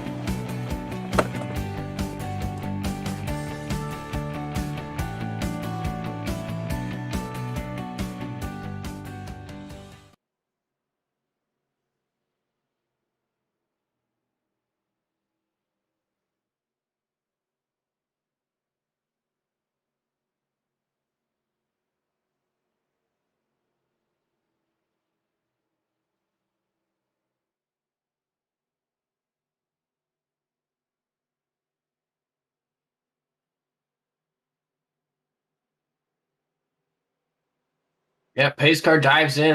Bennett Allen on the front row with Joe Stafford. Green flag back in the air. Bennett Allen with a strong start. Car length lead over Joe Stafford. Seba Cornez takes away third place. Jamie Knopf and Joseph Lester side by side, as Lester is going to get the benefit of that battle. Single file for the most part as we look back through the field. You see the 70 car there of David Love, sorry about that, right in front of Devin Medeiros. Medeiros trying to look at making a move there on that modified number 70. Medeiros looking low, not quite able to make something happen yet. That high side is beneficial, but a little bit of a wiggle there out of the 70. He's going to move down, give that lane away to Devin Medeiros. As we look back at the front, Joe Stafford, 5 or so car lengths behind the leader here, Bennett Allen. He's got 2 or 3 car lengths between Seba Cornez and himself in 3rd place. And 4th place, we've still got Joseph Lester in that 45. We brought him up a couple of times. He's been a wheelman so far, but we'll see if he can work his way up to the battle in front of him. As Seba Cornez, you saw, tried to look down to the bottom there. It didn't quite work as they tightened up off of 4, lost a couple car lengths down through 1 and 2. Everybody here is trying to find their space, not cause another caution, but we are close here. A lot of people within 1 second of your leader, Bennett Allen. Oh, it's Chris Claude. We have issues. Chris Claude stopped. That is going to come out there. Another car involved there. You hate to see it. Looked like the 59 there of Chad Sanner. Yeah, Chad Sanner. That's a playoff driver. He was already in the back. He's 48 laps down. He got caught up in a problem early in the show, and now is caught up in another one. That is the last thing he wants to see. He was only 8 points to the good, as you can see, coming into this race. Take a look at this replay here. It looks like 59 is going to do the same thing. Bounce off the wall, just touch it. Chris Claude nowhere to go as the 59 bounced down. That wall is treacherous. I don't know what it is about this racetrack, but you hit that wall on the front straightaway, back straightaway. I mean, if you're on a straightaway and you hit that wall, it's sending you to the inside, and it's unfortunate that we've seen so many guys get caught up in incidents because of that. But it's just a product of the racetrack that we're dealing with, and unfortunately, Chris Claude and Chad Sanner both dealing with another incident throughout the course of this race, and that's really not good for their playoffs. Definitely good for the playoffs. Chris Claude able to keep it out there, hopefully, and get this car rolling again. These guys, say what you want about these cars, they're sticking in there. Their damage model has been pretty forgiving for these folks. I know that wall, like you said, it's a flat, more or less flat on those straightaways. So if you get in that wall, there's not much saving it in a 750 horsepower car. It slows you down just enough to get you loose and calm down. But hopefully Chris can turn around. It's weird in the sense that it's flat, but I'm kind of thinking it's made out of rubber. Even looking at, I was like I said, I was doing an earlier event that ended up making me late, and that wall was kind of doing the same thing over there. And we even saw instances where people were hitting it head on and getting caught in it. So I wonder if that might be something we'll see. It was a peculiar spot. It was mainly on restarts, and with it being dark out here, the track temp being down, I don't know. And plus these guys having their own setups in, they can really kind of work at stuff. But definitely the wall at Darlington is weird. That's the least I can say. It's better than what it used to do, which is suck everybody in and then force you off of it. But I guess with these high horsepower, if you hit it, you're bouncing off. But I want to go ahead. I'm going to pull in Joseph Lesser. Why can I not pull in Joseph Lesser? I can't pull anybody in from G-Force Racing. All right. But we do see Brian Dixon. He was your lucky dog. Also got, is Chris Claude, is he pitting? He's pitting right now. Has he been at let me see if I can maybe, we're trying to get Joseph Lester. Could maybe jump in and see if he'll join the waiting room. It's fine. If we can't pull him in from here, we might not. You can try it. We'll go for it. I'd like to talk to this kid. All right. Keep calling him a kid. He's driving like a grown man out here. Not to belittle him. That is just a fantastic driver. As we are here, folks, under caution one more time. Our 9th caution of the evening, a little over halfway completed with this race. Bennett Allen, Joe Stafford, Seba Cornez, Joseph Lester, and Jamie Knopp. Yeah, he's in the waiting room. If you can pull him in. Let's see. Hey, I got you, Joseph. Do you got me? Yeah, I got you. Hey, man, congratulations, first of all, for your fantastic save earlier. How hard was that? Are you needing a new play seat? That was interesting. That was my teammate, and we were trying to save tires, and then they just hit me. I don't know what was going on there. Definitely. Well, I hate it. We're one to go. We're going to get you in here again, brother. First of all, I'm glad to have you back in Sunday Night NASCAR, and glad to see you running up front with these folks, and keep up the good work, brother. Yeah, man. Great save. Thank you. Thank you.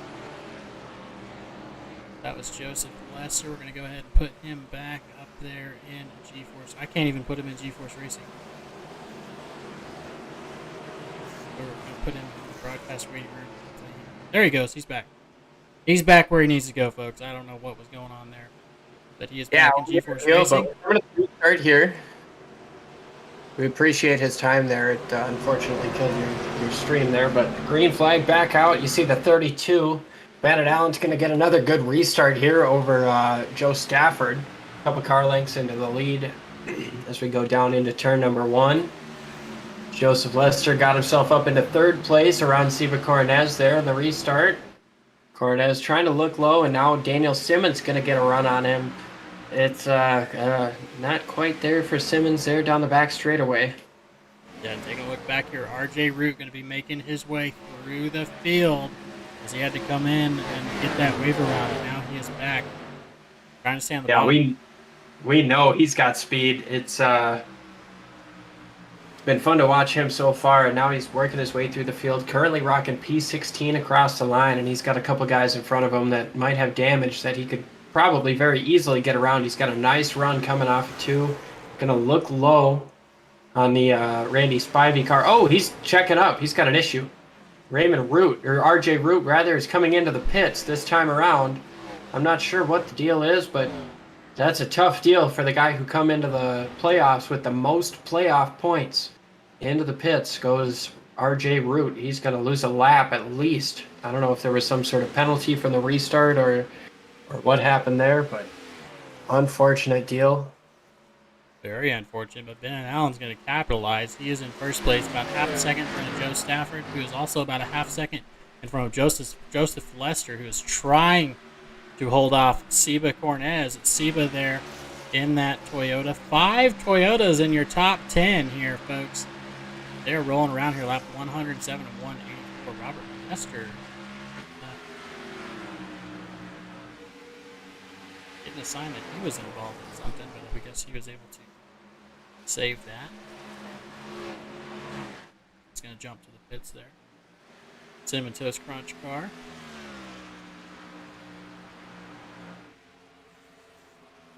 Yeah, we are rocking lap 108 out of 184. So, I mean, just about 77 to go right now. I mean, still got plenty of race left, but things are stringing out now. Got 18 cars on the lead lap now. Lauren Jones, the last car on the lead lap, about 9.5 seconds off the lead. So far, yeah, I mean, we've seen a lot of cars caught up and stuff, bouncing off the wall. Bennett Allen's held on to the lead for the last little while, and Joe Stafford's been pretty close. It's not been easy for Bennett to keep this lead, but we've had ourselves a fun battle. Joseph Lester is over there in 3rd. He's just sticking around. I think if these guys get side by side in front of him, he's in the right spot, but as this run continues on, these guys are gonna work into the tire wear portion of their setup, and might see some comers and goers. Definitely, as this league goes on, of course, we've got 1 or 2 more pits they have to make from here on out. Everyone pitted pretty much lap 93. There's been a couple cautions in between there, because we are about to hit a 10 mark on cautions, I believe. Yeah, I think at this point it's a one-stopper. I think fuel's going to last more than 45 laps, and that's the splitting the stage in half. So I think it'll be a one-stopper. Might be interesting to see if anybody tries a 2-stopper, but I'm not sure how the timing will play out. I feel like you'd have to anticipate another yellow, just with how this race has gone, with the track being so narrow and tires wearing how they are. We're going to take a look at RJ Root. Decided to come in and take tires whenever he came in, so he was held for a little bit. No, he wasn't. He just took tires. Maybe a strategy call there. Let's see. He's only 1 lap down right now, I believe. Yeah, we'll have to see how that plays out. It was certainly an odd time for him to pit, but maybe he knows something we don't know. Possibly is. He's been fast. He has been the fastest all-around driver everywhere you go. Road courses, short courses, it doesn't matter. RJ Root, but don't knock Joe Stafford. Again, Joe Stafford has like I believe when I ran the numbers last time, he has like a 70 or 80% chance of getting a top 10, no matter where he's at. He's won road courses, short courses, everywhere he has won or been in the top 3 at the very least. So never count Joe Stafford out. Of course, Joseph Lester is the same way. Joseph Lester has been around this league for a while, a very good runner in the other leagues, finally made his way up to Cup. He has been a force to be reckoned with as well in 28th spot in points. Got 4 top 10s and 2 top 5s. Oh, as we're seeing the 3 car getting into Joseph. Joseph doing a heck of a job. Bouncing. Wow. How do you do that with a car that has 750 horsepower? Man, Jeez. Especially with contact doing what it has to people so far. Man, that's insane. And we stay green. That was not an issue to bring out a caution. But yeah, Lester showing some car control. Definitely. Seba Cornez here, another playoff driver trying to make his way through in a 4th place. He's been up front the whole time. Hasn't really had to worry about too much. Austin Story is well behind him. All these guys battling. Trying to get past Seba Cornez and Damian Simmons, trying to get up to Joseph Lester to make something happen. But, I mean, right now you have to be content with what we've seen. You have to be content with the top 5 if you're running right now. Yeah. It's better to be on this side of the wall, huh? Yeah, I mean, you're looking at a guy like Austin Story. Didn't we see him come to pit road under green before? I thought we did, and I felt like he pitted at an awkward time. He's currently running in the 6th position right now. He's having himself a good run here as he tries to make a run on Daniel Simmons. It's still about a car length and a half between him, and Simmons is chasing down Seba Cornez now a little bit as these guys are working into turn number 1. Yeah, Bessie. Everybody's story. This bad. Yeah, he's getting a good look at it. These guys are they're running the same line, but I mean, if you're kind of noticing, they gain on each other at different points, which leads you to believe that throttle control is. I mean, it's not only important to keeping the car straight, but where you get your runs, how you get your run up off the corner. I mean, you got to play it picture perfect here at Darlington. These guys are currently chasing down the 45 of Joseph Lester. I don't know if his incident maybe cost him some time as Simmons catches the 16 just a little bit there off the corner. Less than a car length separating those two, and a wildly different entrance going down into the corner. Oh, look at this! Man, I thought that 23 was going to get down to the inside there. Austin Story looked, but he didn't quite get there as we. It's a hard place to press the issue coming out of a turn here, especially in these high horsepower cars. If you press the issue in the wrong place, you're going to find yourself pointed towards that inside wall, and that's where you don't want to be. We've seen it multiple times. But going back here to Devin Medeiros and Ryan Stevenson, these guys having a close battle, and of course David Love working with that 99 car of Kevin Rourke, who's been involved in his own bad luck. These guys battling for 13. Yeah, Medeiros trying to chase down the 24 of Nicholas Breidenbach, and I mean, they've got a pretty similar gap between him and Samuelson. Medeiros, not a playoff guy, sitting in 11th place, working at a top 10 spot. He looks like he gains on entry, and this time around he's going to gain on exit too. 24 getting slowed up. We've got cars coming up off the pit lane. Medeiros going to the bottom, not going to make that happen. He's going to look to the top over this lapper, but I'm sure the car just coming off the pits is going to have better tires. He slides up in front of Medeiros. Here comes RJ Root. Looking to the outside of Medeiros. Medeiros got a little squirrely there as they come up off of turn 4.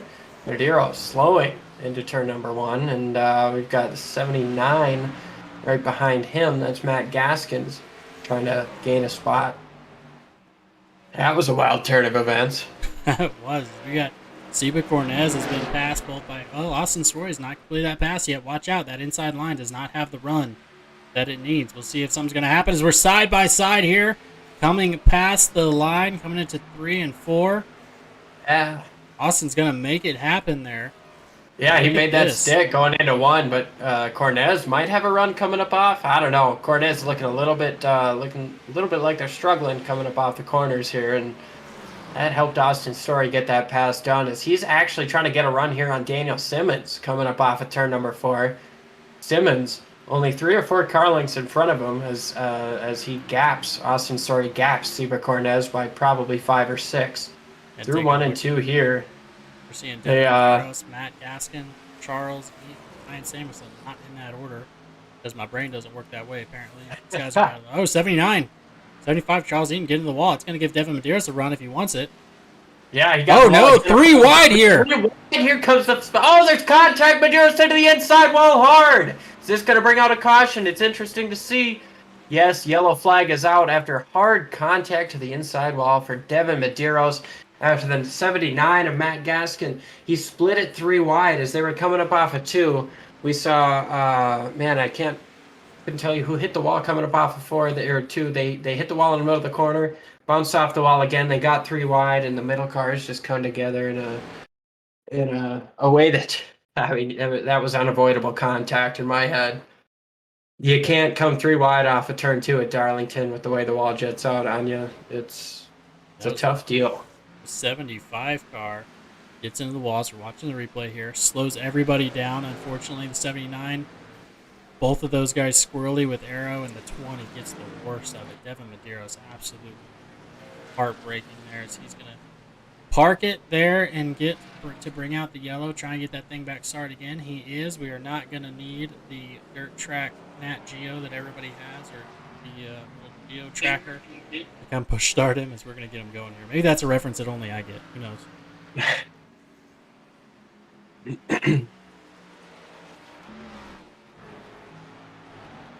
Just got your message. I will make that happen. Yeah, no problem. I was doing my best. I didn't even notice. That's how good you were doing. Technical difficulties on our end. So everybody deciding to come back in, get some fresh tires. Pretty much everybody. Yeah, it's a good time for it. I mean, we got 60 laps to go this time. I think that's just on the outside edge of the fuel run. Tires, that's a tough call. Depending on how you set up your car, you could make it to the end, and I don't know if anybody anticipates a full run to the finish here, but I know for sure 60 to go, you can probably make it on fuel. So I am 100% sure that there's a 50% chance you can make it. 90% of the time, works all the time. Yep. Let's not take anything I say in terms of crew chief calls super serious. Bring somebody in. You want to bring in 45 again? I'll bring in Chris Joseph Lester. Yeah, why not? Hey, Mr. Oh, I'm sorry, I brought you in at the wrong time, brother. How are you? How's the race going for you so far? For me? Yes. Not that great. Not great, Bob. If you've seen a little bit of the broadcast, then I've seemed to be a magnet tonight for everything that's happened. Well, yeah, I mean, we've seen you get caught up in a couple incidents. You're not riding on too great a momentum right now, but you're only 1 lap down here. So, I mean, it's been a race of attrition so far. We're rocking the 10th caution here. What do you think moving forward? Do you think other guys are going to wreck and gain some points? I mean, that's really all that I can really I wouldn't even say hope for. I don't really hope bad luck on it, but that's my best case scenario and best strategy is just to hope or think that other people are going to wind up having issues also at some point in the race, maybe even towards the end or racing for the lead, and cars might be completely destroyed and not even be able to finish and be able to pick up some spots that way. But we'll see. It's it's just not my night, and I just have to get all the points that I can and move on to Richmond next week. Well, definitely buy a drink and buy some pizza for the engineers at Toyota. That thing has taken a beating tonight, and I'm just happy to see you here able to take advantage of this big round. I was just about to say this. Like, it reminded me of some of the Childress cars that he built for Dale Earnhardt that would just take an absolute beating and get destroyed every single week and just keep going. So, Yeah, I'm hoping it'll hang on for 50 laps or whatever it is. I tell you what, man, Eric Jones won the Clash in a car that looked a little bit worse than yours. You see, taking the wave around. We'll make this quick here at the end. But thanks for joining us here, and wish you the best of luck moving forward. Thanks, I appreciate it. Thanks, guys. There it was, Chris Claude. He's in the playoffs, getting that very torn up machine, getting it, that Dasani Toyota on the way around Raymond, getting his line back. Keep an eye on Raymond Root. He's maybe turned this thing into out branding everybody. He's going to be a one-stop car. As we are one to go here, Joseph Lester in second place on the outside. Joe Stafford, teammate, 1 and 2. We'll see what happens here as Austin Story is in third, looking for something, and Bennett Allen, who has not been far behind. Just a little bit slower pit stop there. Did RJ get the wave around this last time? No, RJ got he was in front of the lead car, so he got the green flag back in the air. Joe Stafford takes a lead. He's not. He just barely clears Joseph Lester here going into turn number 1, but I'm still showing. Now, so Austin Story, Bennett Allen side by side. They end up making that happen. We got some damaged cars back here fighting. Randy Spivey and David Love. No splitters on there. We're going to see if we're going to get any push here. But they're going to make that turn up here. We got another. Oh, somebody's turning. Sideways. Was that the 23 into the inside wall hard? He's stopped. Is he going to bring out a caution here? I'm not sure who that is. He looks to be straightening it back out. Looks like the 23 car there. They're going to keep it green. Austin Story taking it. He stayed off the track. We look at Joseph Lester here trying to make a move on Joe Stafford. Doesn't quite happen here going into 3. But I'm currently showing RJ Root as the first car 1 lap down. So just to clear that there, my iRacing scoring at least is showing that, as we got about a car length between 45 and 57 here. 45 takes a slower entry here, maybe trying to gain something on exit. Doesn't quite happen, as we got about 3 car lengths now between them. And there's Bennett Allen in third place. He's led some laps earlier tonight, trying to get back up to the front. Joe Stafford rocking next to the wall, getting all the momentum he can coming up off the corner. Yeah, take a look at Bennett Allen. Just ran a 28.5, the fastest lap of the race. He is in push. He is in push mode. Yeah, we've got Simmons running his fastest lap with Jamie Knopf and Ryan Samuelson. These guys are in push mode, folks. Racing is on here with about 50 laps to go. We see these guys in the second pack. Third pack here is going to be Kevin Rourke and Randy Spivey. These guys fighting each other as well. Yeah, you look at this battle in mid-pack. Randy Spivey, he's a playoff guy. He's trying to stay in front of the 24 of Nicholas Breidenbach there. He's losing that spot right there as Breidenbach pulls a huge slider on him. He's going to pull that pass off. He's going to get down to the inside, and no chance at a crossover. It looks like Spivey just doesn't have the top-end speed on the straightaways running that modified. Unfortunately, just trying to nurse it to the end. But with that lack of top-end speed, you'll notice throughout the corners, he's able to gain time. He's not entirely super slow. He's quicker in the corners because when he gets 100% on the gas, it's not spinning the tires. It's not, it's not hurting him so bad. You see him get close to the wall there as there's a pass made by the 70, David Love. It's tough to drive a car that looks like that, and there's no way to actually make up for that top-end speed lack, or loss of top-end speed, rather. But he's doing what he can. He's currently rocking the 11th position, 12th position. He's got 50 laps to try to hold this thing together. As we see the Zebra Cornez car catching up to Daniel Simmons. That's a good battle as we turn to the 4th place. Looking to the inside, that's a big run to the inside. Simmons going to try to get that big run up off. He's looking at the nose camera here. They are close. It was almost contact. Zebra Cornez getting sideways up off the corner. That's huge as you see Samuelson taking advantage of that, trying to go down into turn 1 and maybe make a run at Daniel Simmons. I'm getting names mixed up here. Brian Samuelson rocking the 81 car, going low. Simmons got a little bit loose, had a problem coming up off of 2, and is going to lose that spot as Samuelson gets clear. Seba Cornez to the inside.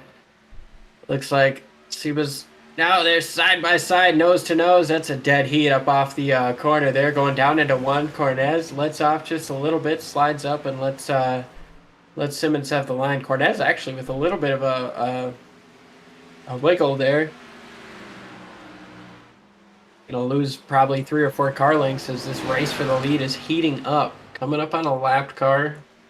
Getting down to the inside, that's Chris Cloud. He just got his lap back. Now he's going to go back 1 down. Unfortunate for him. We got a 3-car battle under a blanket. Caution has just come out. We've got an issue somewhere on the racetrack. I'm looking for man, the 26 car of Cody Strom has had an issue. He's slow down at 3 and 4 right now. Man, that stinks for him. He looks to have maybe touched the wall up off of 2 and not been able to save it as he come down to the inside. You see him right now just coming up off the inside wall and just out of control, trying to lock it up to not come into traffic. He just got tagged by somebody going through there very quick. We'll get a quick report on who that is. He got into the wall coming up off of 2. Yeah, we'll go back all the way here. Check out this replay. We've been well versed in it.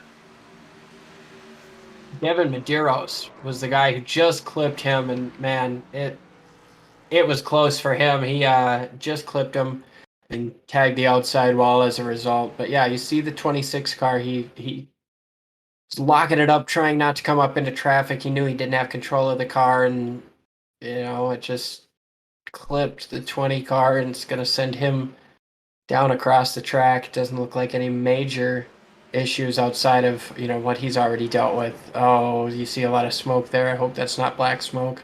Looked like mostly locking up as you see Cody Strom on pit road now after that contact. Yeah, I mean, he just got the wall coming up off of 2. That wall catches you off guard. It's really tight. He caught the wall off of 2. It sent him down to the inside wall rather, and when he hit it, it didn't spin him, but it sent him back out across the track, and that's where you caught him on the replay. And okay, that's just a tough deal.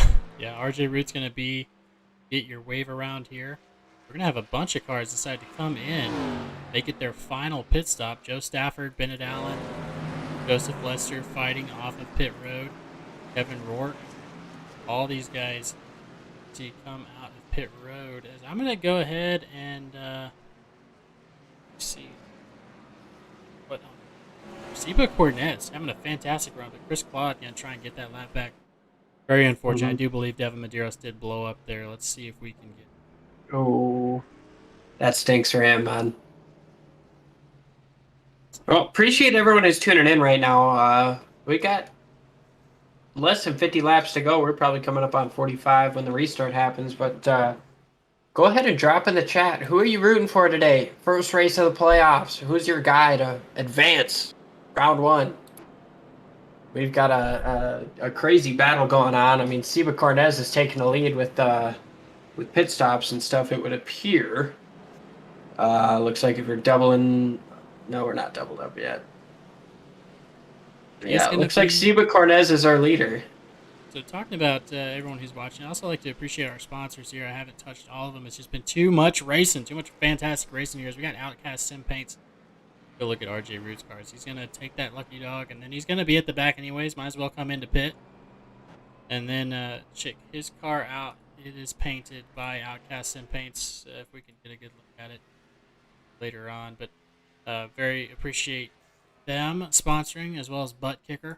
Buttkicker you can check out. Feel what you've been missing. Get that bass in your seat with Buttkicker. And, of course, Davis Brothers Roofing. We appreciate the heck out of our title sponsor. Greater Tennessee area. If you need any residential, commercial roofing services, they're who I'd go to, folks. Davis Brothers Roofing, they do it all. Especially all these storms coming in, man. Get the roof fixed up. Of course, Inville Insurance Group. Home, auto, and commercial insurance. They've got the license to help you out pretty much no matter where you are. As long as you're in the vicinity of central U.S., Tennessee, East Coast, they can definitely help you out, get you some insurance needs. And, of course, Major's Garage. They offer setups, free setups. They also offer subscription service for coaching. check out Major's Garage if you're in need of some help there. Well, sponsoring leagues. Appreciate them sponsoring this league so much. And, of course, Timeless Designs. We don't have their graphic up, but Timeless Designs is another one that really helps out the league, and we appreciate them. All those links are in the description. As we've got one to go, pace lights are off. Seba Cornet's going to lead the field around, but he has a whole mess of cars behind him with some fresh tires. We're going to see if that's going to hurt him, as these first four are on old tires. What do you think? Yeah, I mean, it looks like we've only got, it looks like less than 20 guys are here lined up for the restart. Maybe these damaged cars, lap-down cars, are getting repairs done. I don't know. I think it's going to be tough for Seba Cornez on the old tires to make something happen. The pace car's going to dive in, though. We got almost, we got 42 laps to go here on this restart. They go right away. Seba Cornez gets a jump car length lead over the 70 car of David Love. 3 wide, a little bit back in the pack, not quite anymore, where Barrett Allen was.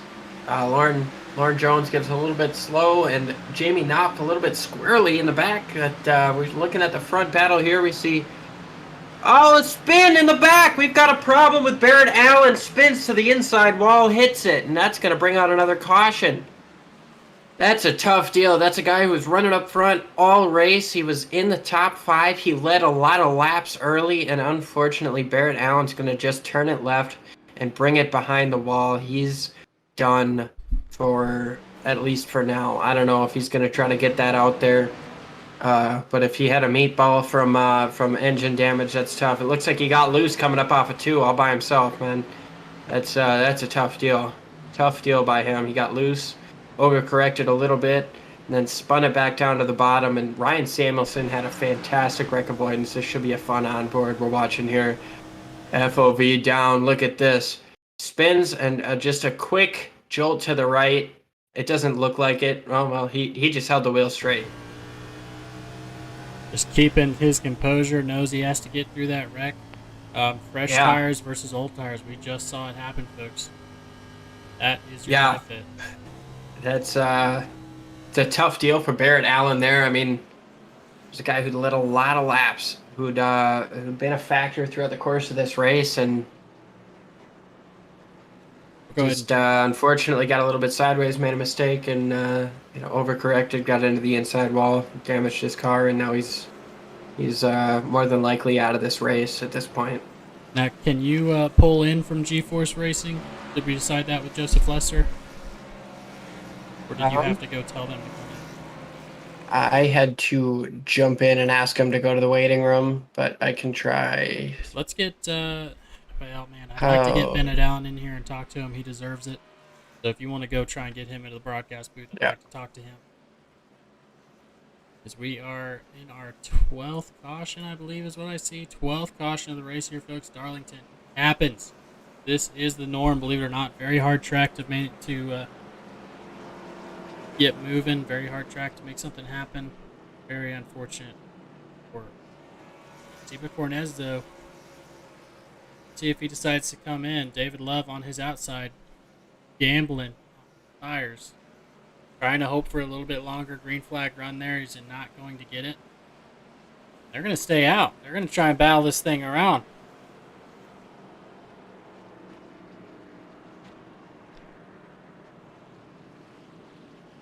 All right, we got him waiting for us here. Pull him on in, and I am ready for it. Go ahead. Hey, Bennett, this is James and Liam in the booth. Do you have us? Yeah, I gotcha. Hey, man, I'm sorry. I know it was unfortunate that old tires biting you in the butt, but I just want to give you props, man. Led most of the race, doing a fantastic job up to that point. Just tell us what happened. It's a lot of calamity and chaos, honestly. Tires weren't in the best shape, on early runs. They're just really cold. They get really loose, and every restart, it was hard. And leading up to that restart, we had a couple issues on pit road, and just team issues as well. Austin was, he got in a big wreck, so he was out. So we were talking to him, and we had about 3 guys on old tires ahead of us. So going into that restart, I was going to try to play it safe. I was hoping Lauren would get a good launch, and he didn't. And it was tough. There's really nothing I could have done. I just gassed it up too much on the exit of 2 and lost it. But good day overall. It's frustrating. Yeah, I mean, you led laps throughout middle portion of the race, and that was good to see. But we saw you turn it behind the wall after the incident. Are you out of the race then, or any chance Yeah, of getting back out there? And since I'm part-time this year, I just kind of wanted to let the playoff guys take it. Sure. At that point, I didn't want to have damage and try to be too aggressive, so I just decided, it's for the best interest to let, Joe try to get the win. He's my teammate, and he's in the playoffs, so I didn't want to just try to wreck other people by trying to drive through the field too fast. So I just you know what? I'll park it. It's not going to hurt me. I'm not in points, so. Right on. Well, we're doubled up here down the back straightaway. Just want to say phenomenal run by you, man. That was great stuff. Sad to see you get taken or have an issue like that, but thanks for joining us. Yeah, no problem. It's part of racing.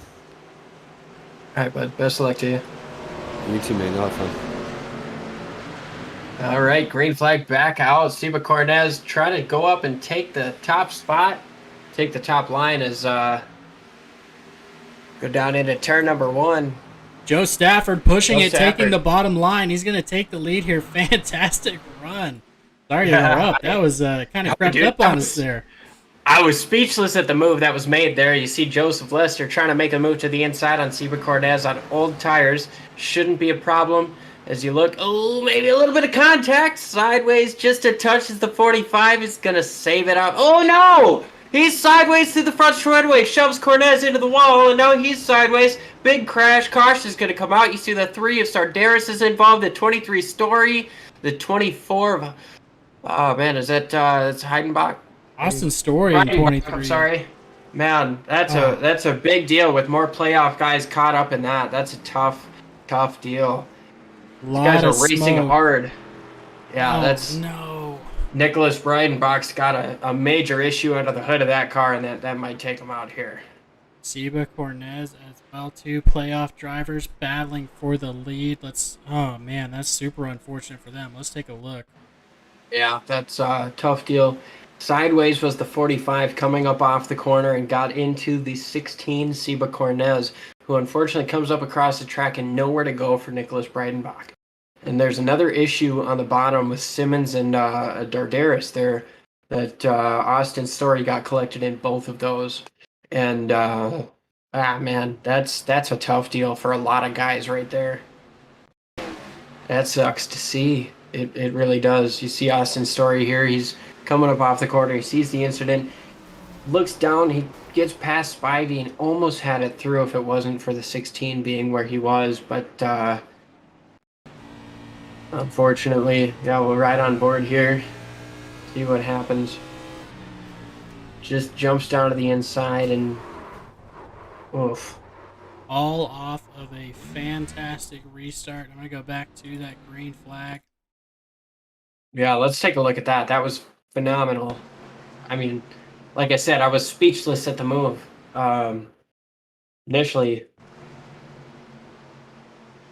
Yeah, take a look. Keep an eye on Joe Stafford. Yeah, let's just let this play out here. This is good stuff.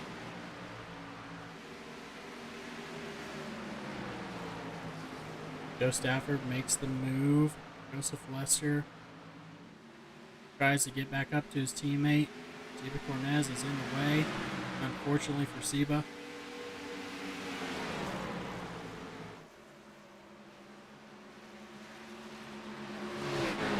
Yeah, just that slider right there. Might have been a touch coming up across the nose of Seba Cornez. But either way, that 45 got massively squirrely and trying to catch it. I mean, we've seen Joseph Lester have plenty of car control before, but trying to catch it, unfortunately, knocks his left rear into the 16 of Seba Cornez, sending Seba into the inside wall and inevitably back out into the way of traffic. And you see, guys, that's where Dardaris and Simmons got involved. They both went low trying to avoid it and had nowhere to go but into each other, as they both had the same idea at the same time. It's yeah, that's just a bad deal. Bad deal for everybody involved. Yeah, our 13th caution, bringing it up. I mean, check out that was Nicholas Breidenbach was involved. Steve Dardarius was involved. Seba Cornez, Austin Story, all of those guys. Yeah, I mean, you're Super looking at this important. playoff graphic, and we've got Chad Sanner, 91 laps down out of the race. Playoff guy. Kavaja Holt, 76 laps down out of the race. That's another playoff driver.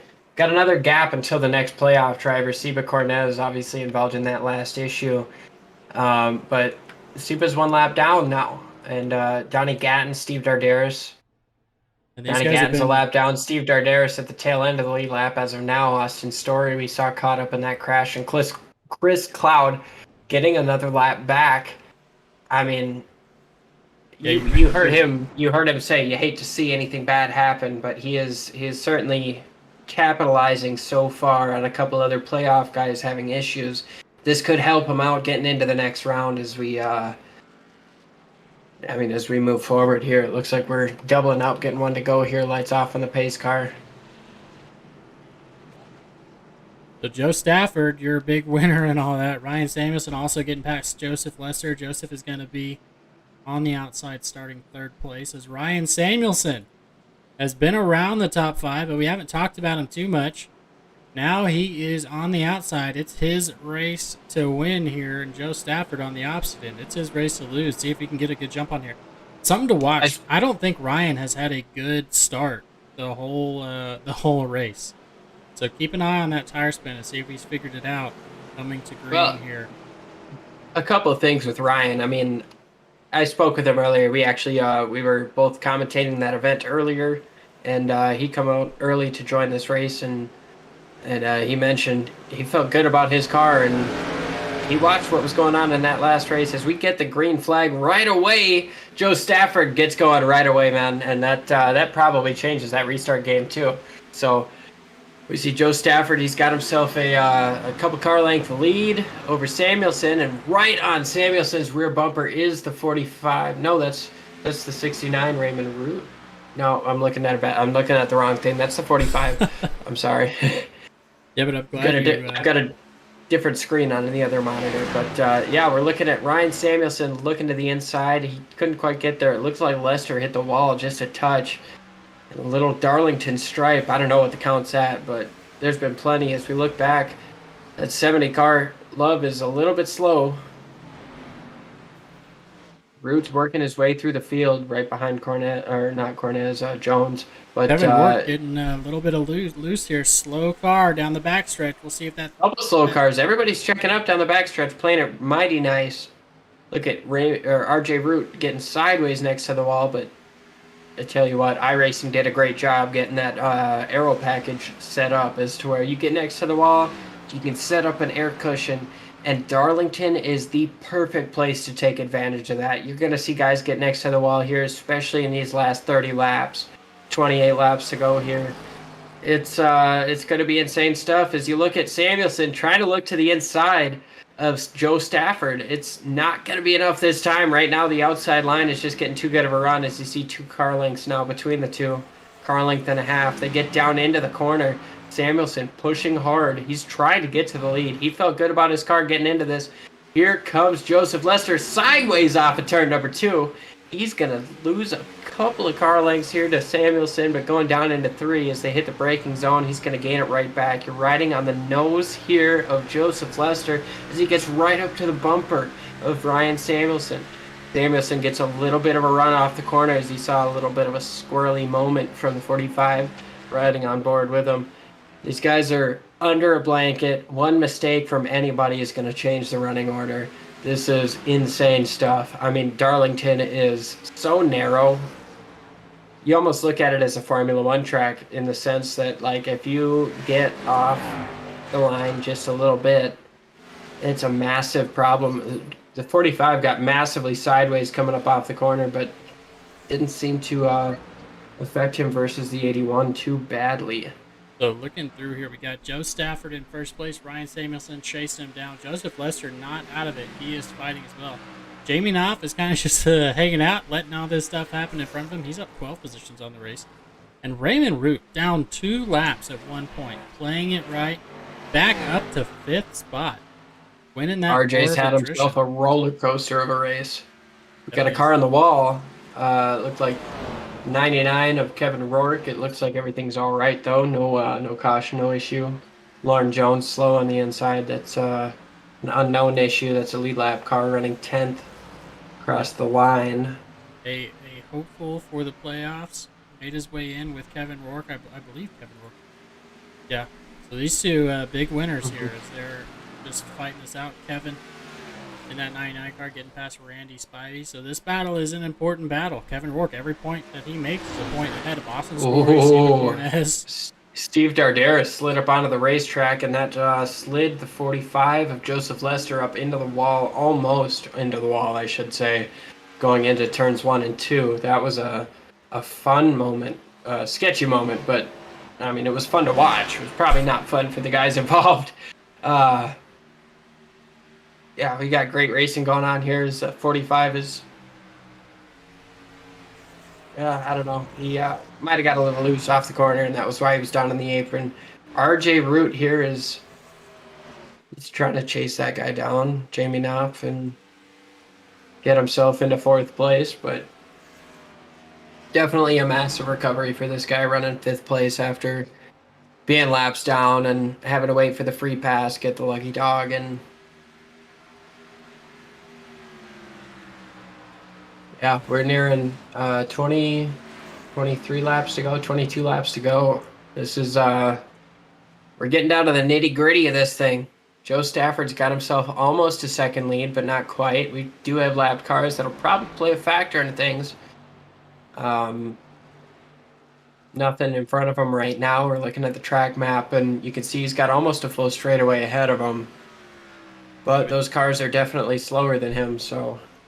But keep an eye on Joseph Lester as he's falling back here. Jamie Knopf has caught him, so this battle for 3rd means a whole lot more now. As these guys, RJ Root, I'm sorry, I gotta fix that. RJ Root has got himself the Knopf's spot. slowing down. He gave up the spot. That's wild. RJ Root sitting here in 3rd place now. Has to try and second, get past third, Joseph. fourth. Joseph in the wall. He's going to get back into Raymond Root. Raymond Root dropped to the bottom. That's going to bring out a caution flag. A huge hit to the inside wall. No caution has come out yet. No caution yet. RJ Root rather has gone to the he's rolling away, man. That was a huge hit to the inside wall for RJ Root. That stinks for him, man. 20 laps to go. We stay green. RJ Root racing for position with Knopf. Yeah, we might have to take a look at a replay there for sure, but that's huge. He's racing with Lester. Lester got into the wall and bounced it down into him the same way he did his teammate earlier. Not teammate. It wasn't his teammate. No, I think him and Seba Cornez made the same contact before. He touched the wall. He come down off the wall, and his left rear hit the front end of RJ Root, sent him down to the inside wall. Did not bring out a caution, but that is huge for RJ Root's playoff hopes. Definitely He's going to lose. That's bad smoke. I don't know if he's going to be able to get that thing rolling again, but Joe Stafford taking advantage. He's about a second and a half ahead. Super unfortunate for Raymond Root. Joseph Lester there.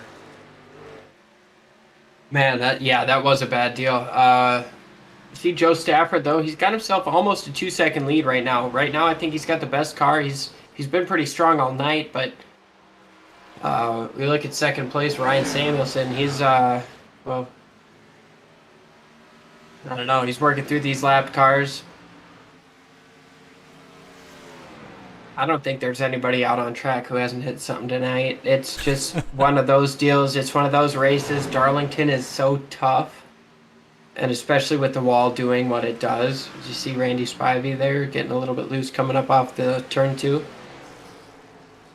He's still racking 8th place though. So I mean that's with a no bumper on the front of the car. That's a pretty good day for him. Joe Stafford, obviously the playoff guy, started on the pole. He's leading the race, and coming up on a 2-second lead. He's looking to be in the best shape to advance his way into the playoffs. Ryan Samuelson, and another playoff guy who's got himself some massive points throughout the course of this race. So the good news is here for RJ Root, even if he cannot, I don't think he's going to be able to get that thing rolling. If we take a look at our standings for the correct league, RJ Root is out, but also there's a ton of cars behind him that are out of this race, not able to make it back. You see up to 20. So RJ, I mean, you hate to see it happen there, but you can get a lot of points coming in here, and there's a lot of guys that are out of this race behind him. There's a lot of guys who are more laps down than he is, so I don't think he's going to end up finishing outside of the top 25. And I think he can. I mean, you can't. There's not a lot of positives you can take away from tonight, but the top 2 are playoff guys. The next 4 guys are not. You got Kevin Rourke and Randy Spivey, who are guys who are in the back of the playoffs, or the next playoff guys running 7th and 8th, and then Lauren Jones, another playoff driver, is in the top 10. So it hasn't been a great night for playoff guys. Joe Stafford likely, barring some sort of issue, which you can never take away an issue in NASCAR. You can't account for these lap cars on such a short track, especially with tires limited. Might try and get back even up to 10th place lap. Lauren Jones, another playoff driver, up there fighting. So not really many battles going on here. Randy Spivey's trying to get up to Kevin Rourke. These guys, again, playoff drivers, but with seeing everything that happened, I don't know if you push. I think you just take her in and count a top 10. Count your lucky stars. We're coming close to 10 to go this time. Coming across the line, they'll take 10 to go. I think at this point, everybody just wants to bring her home. You got enough guys out of the race where no matter what you do in terms of a lot of these guys in the points race that have been caught up and stuff, you can't really gain spots anymore. So it's just I think it's a bring her home type of deal at this point. The race of attrition has been the story of all night, and as we look, we only got 9 cars on the lead lap right now, and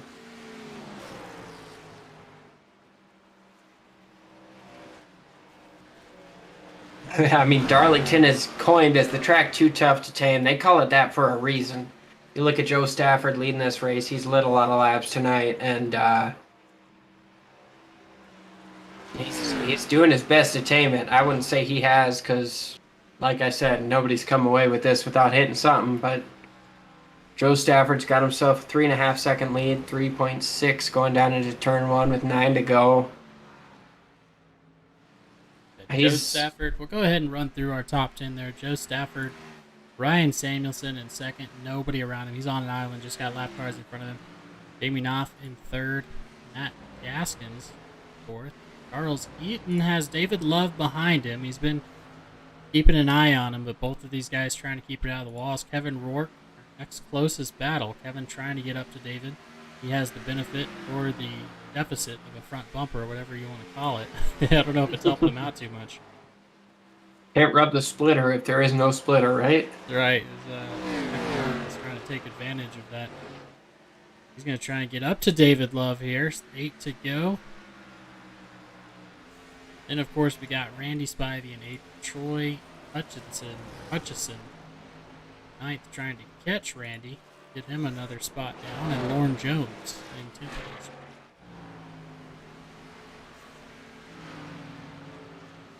Yeah, there's a whole lap between Lauren Jones and Donnie Gatton. That's the next place for position, and also the next playoff driver in the field. So no rush in terms of that. You're not going to gain a spot. You're not going to lose a spot. Increasing the lead, though, is Joe Stafford here as he comes across the line to take 6 laps to go.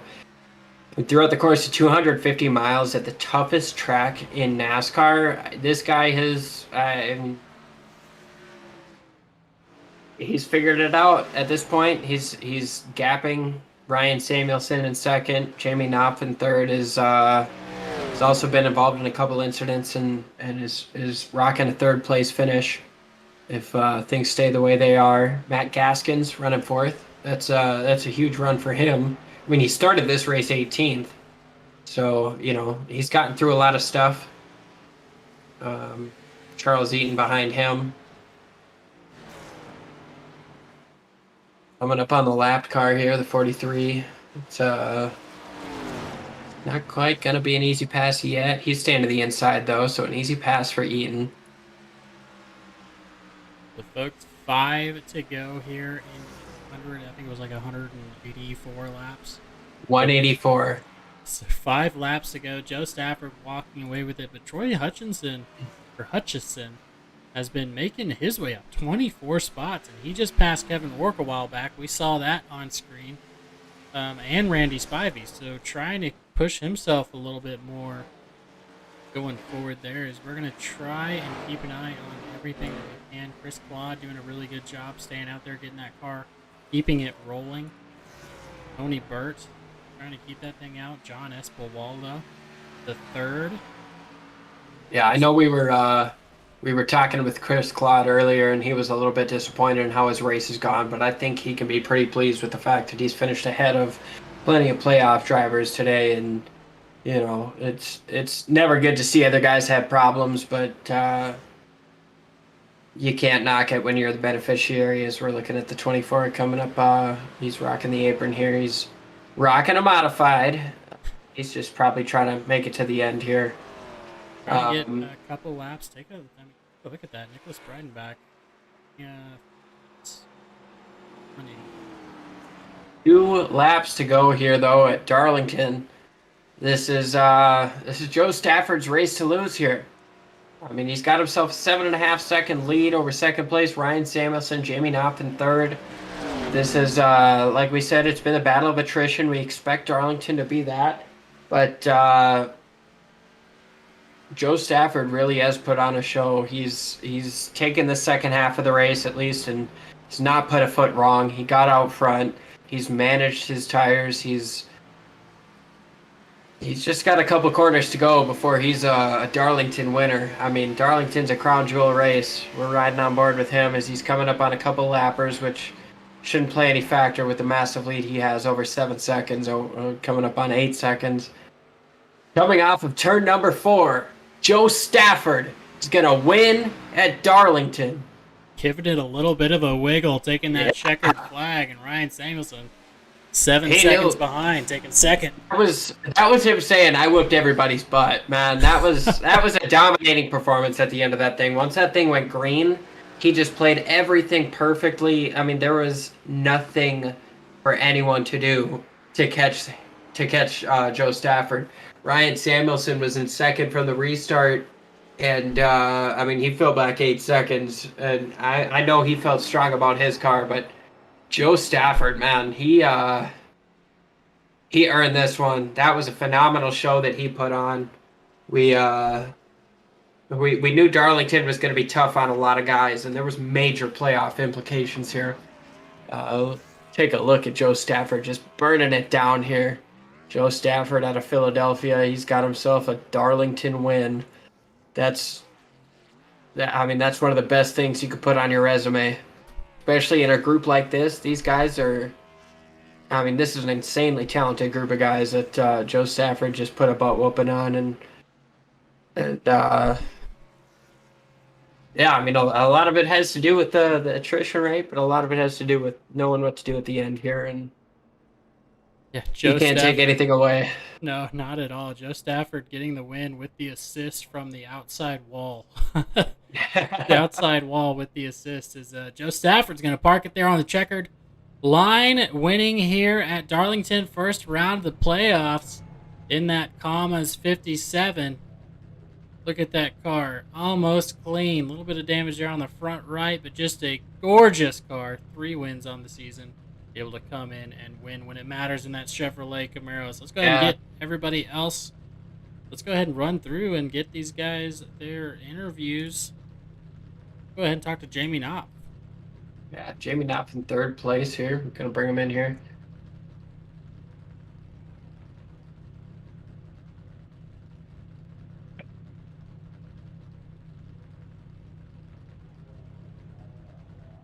Just waiting on a quick poll here.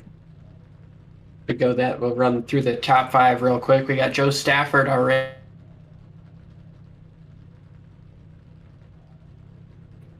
Rounds out our top 5. Troy Hutchison 6th, David Love 7th, 8th is Kevin Rorick, a playoff guy. Just to, interrupt. Yeah, let's go ahead and bring Jamie Knopf in here. Jamie, 3rd place finish. Congratulations, man. I bet it feels good to be out of that car. Yeah, man, it wasn't too long of a race, but several cautions, and then that made it a little longer than needed to be. But I got to thank the whole LA Motorsports team. We had a pretty good car, and my main goal was just stay out of trouble and have something to race there at the end, and it kind of worked out pretty good. Definitely, it did work out good. You got that beautiful car in there. So tell us about the race. Tell us about getting by and just what it took to make it to the end of this thing. Yeah, we know you had an up and down day. Yeah, the restarts were critical. Like if you restarted on the straightaway, almost it didn't matter if it was green flag. I mean, fresh tires or old tires, you were gonna spin the tires. So I was worried every time when the leader waited till we got to the straightaway that they were just gonna wreck right in front of me and take us out. Because on the very initial start, I started 16th, and I think somebody along 10th and 12th, they all wrecked right in front of me. So thankfully I got through that, and I just kind of tried to ride around there and save my tires. That way if we had a real long run, I wouldn't fall off real bad. The top 10 was racing really hard, so I just didn't want to get up there and burn my stuff up and then be in the way and kind of get put in the wall trying to get past or something. So I kind of give and take a good bit, and it worked out good. And then right there at the end, 2 got in front of me together, and one got my right front a little bit, and I think that hurt me. If not, I might have could have tried to battle for second, but I'm happy with a 3rd. Yeah, I mean, definitely a strong run by you after battling through a lot of adversity throughout the course of this race. Got anybody you want to shout out or anything? Yeah, I'd like to thank Daniel Simmons and Troy Hutchison and Corey Stansel and Rob Tracy, all my teammates. We work really hard trying to get better each and every week, and it's a team effort, so we all try to just stay out of trouble and race hard at the end when we can. So I just got to thank all of them for all their help. And definitely, well, we appreciate you having in here, Jamie, and good luck in the rest of the season. All right, man, thanks. it's definitely paying off. We appreciate you. Yeah, thanks so much. All right, that was Jamie Knopf, your 3rd place finisher. Next, we're going to bring in Ryan Samuelson. Ryan, I'm sure you have nothing but good things to say here after that 2nd place finish. Debatable on that. As Liam knows, I got the chance to talk to him earlier.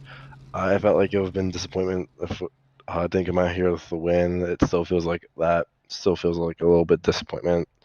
But I mean, Joe was blazing fast. The whole 2311 team they have over there was on fire from the start.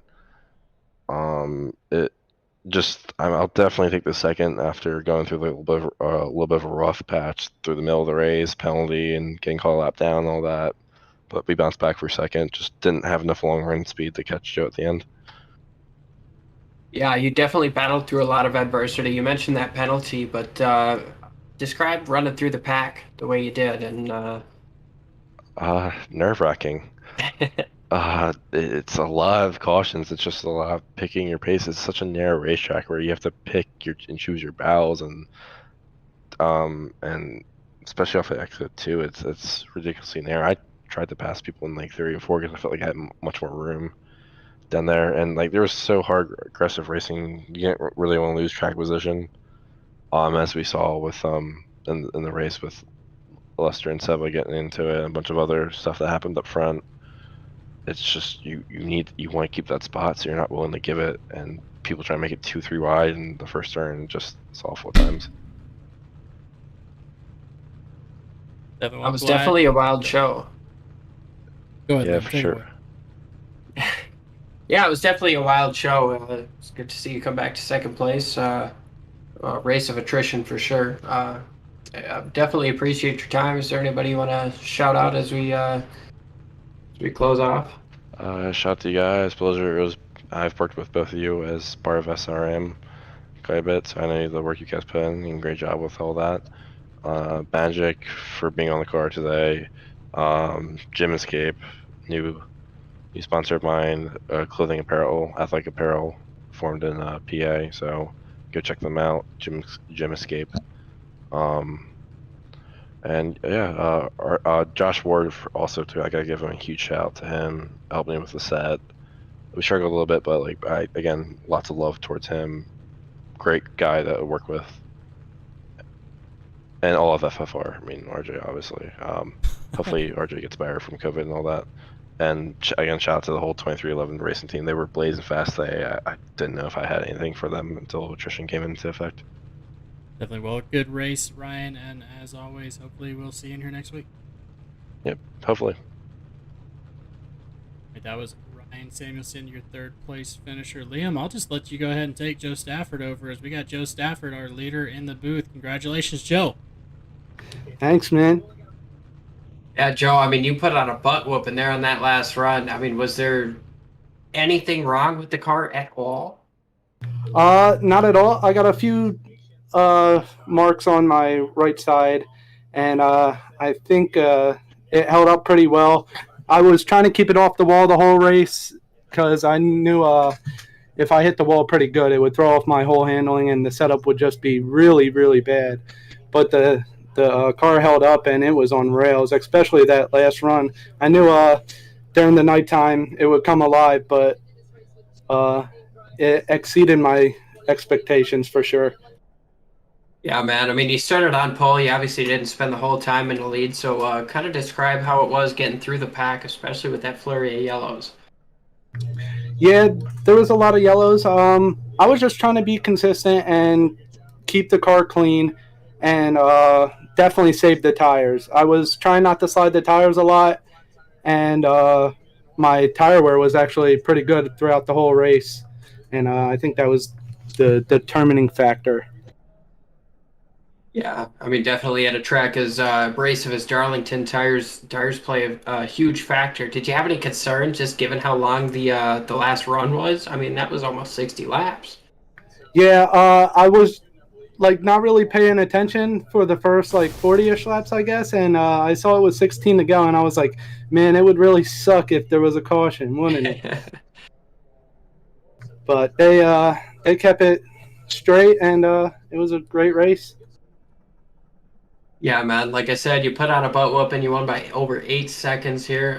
Fantastic show you put on here as the lights came out, and we appreciate you joining us. Is there anybody you want to shout out for winning this race, sitting in winner's circle? Yeah, for sure. Thank you guys, and I would like to thank my team especially. We put in a lot of work this week on this setup, and it came through really well. My team got into a few wrecks there, and it didn't end so well, but they'll be back next week. We'll be back next week, and hopefully we could get a win. Shout out to my parents watching, and I hope you guys like the new scheme, and shout out to the fans and Chris. Definitely love that new scheme, that yellow and red pops, man. But congratulations, as always. I know we like to see you up here a lot, and hopefully we'll see you in here next week at Richmond. I will definitely see you in the next round as you've locked yourself in with this win. Congratulations on that. Thank you guys. Hope you guys enjoyed. Definitely, and hopefully we'll see you in here next week. For sure. So there you have it, Liam. Fantastic racing. It did not disappoint when it was green. A lot of action, as always. Lots to talk about in the garage, I'm sure, as we'll hear about it. But, man, fun racing, fun talking with you, and I appreciate you stepping up and coming in. Yeah, definitely. Apologies for being late there, but this race really spoke for itself. I mean, these cars were sliding all around.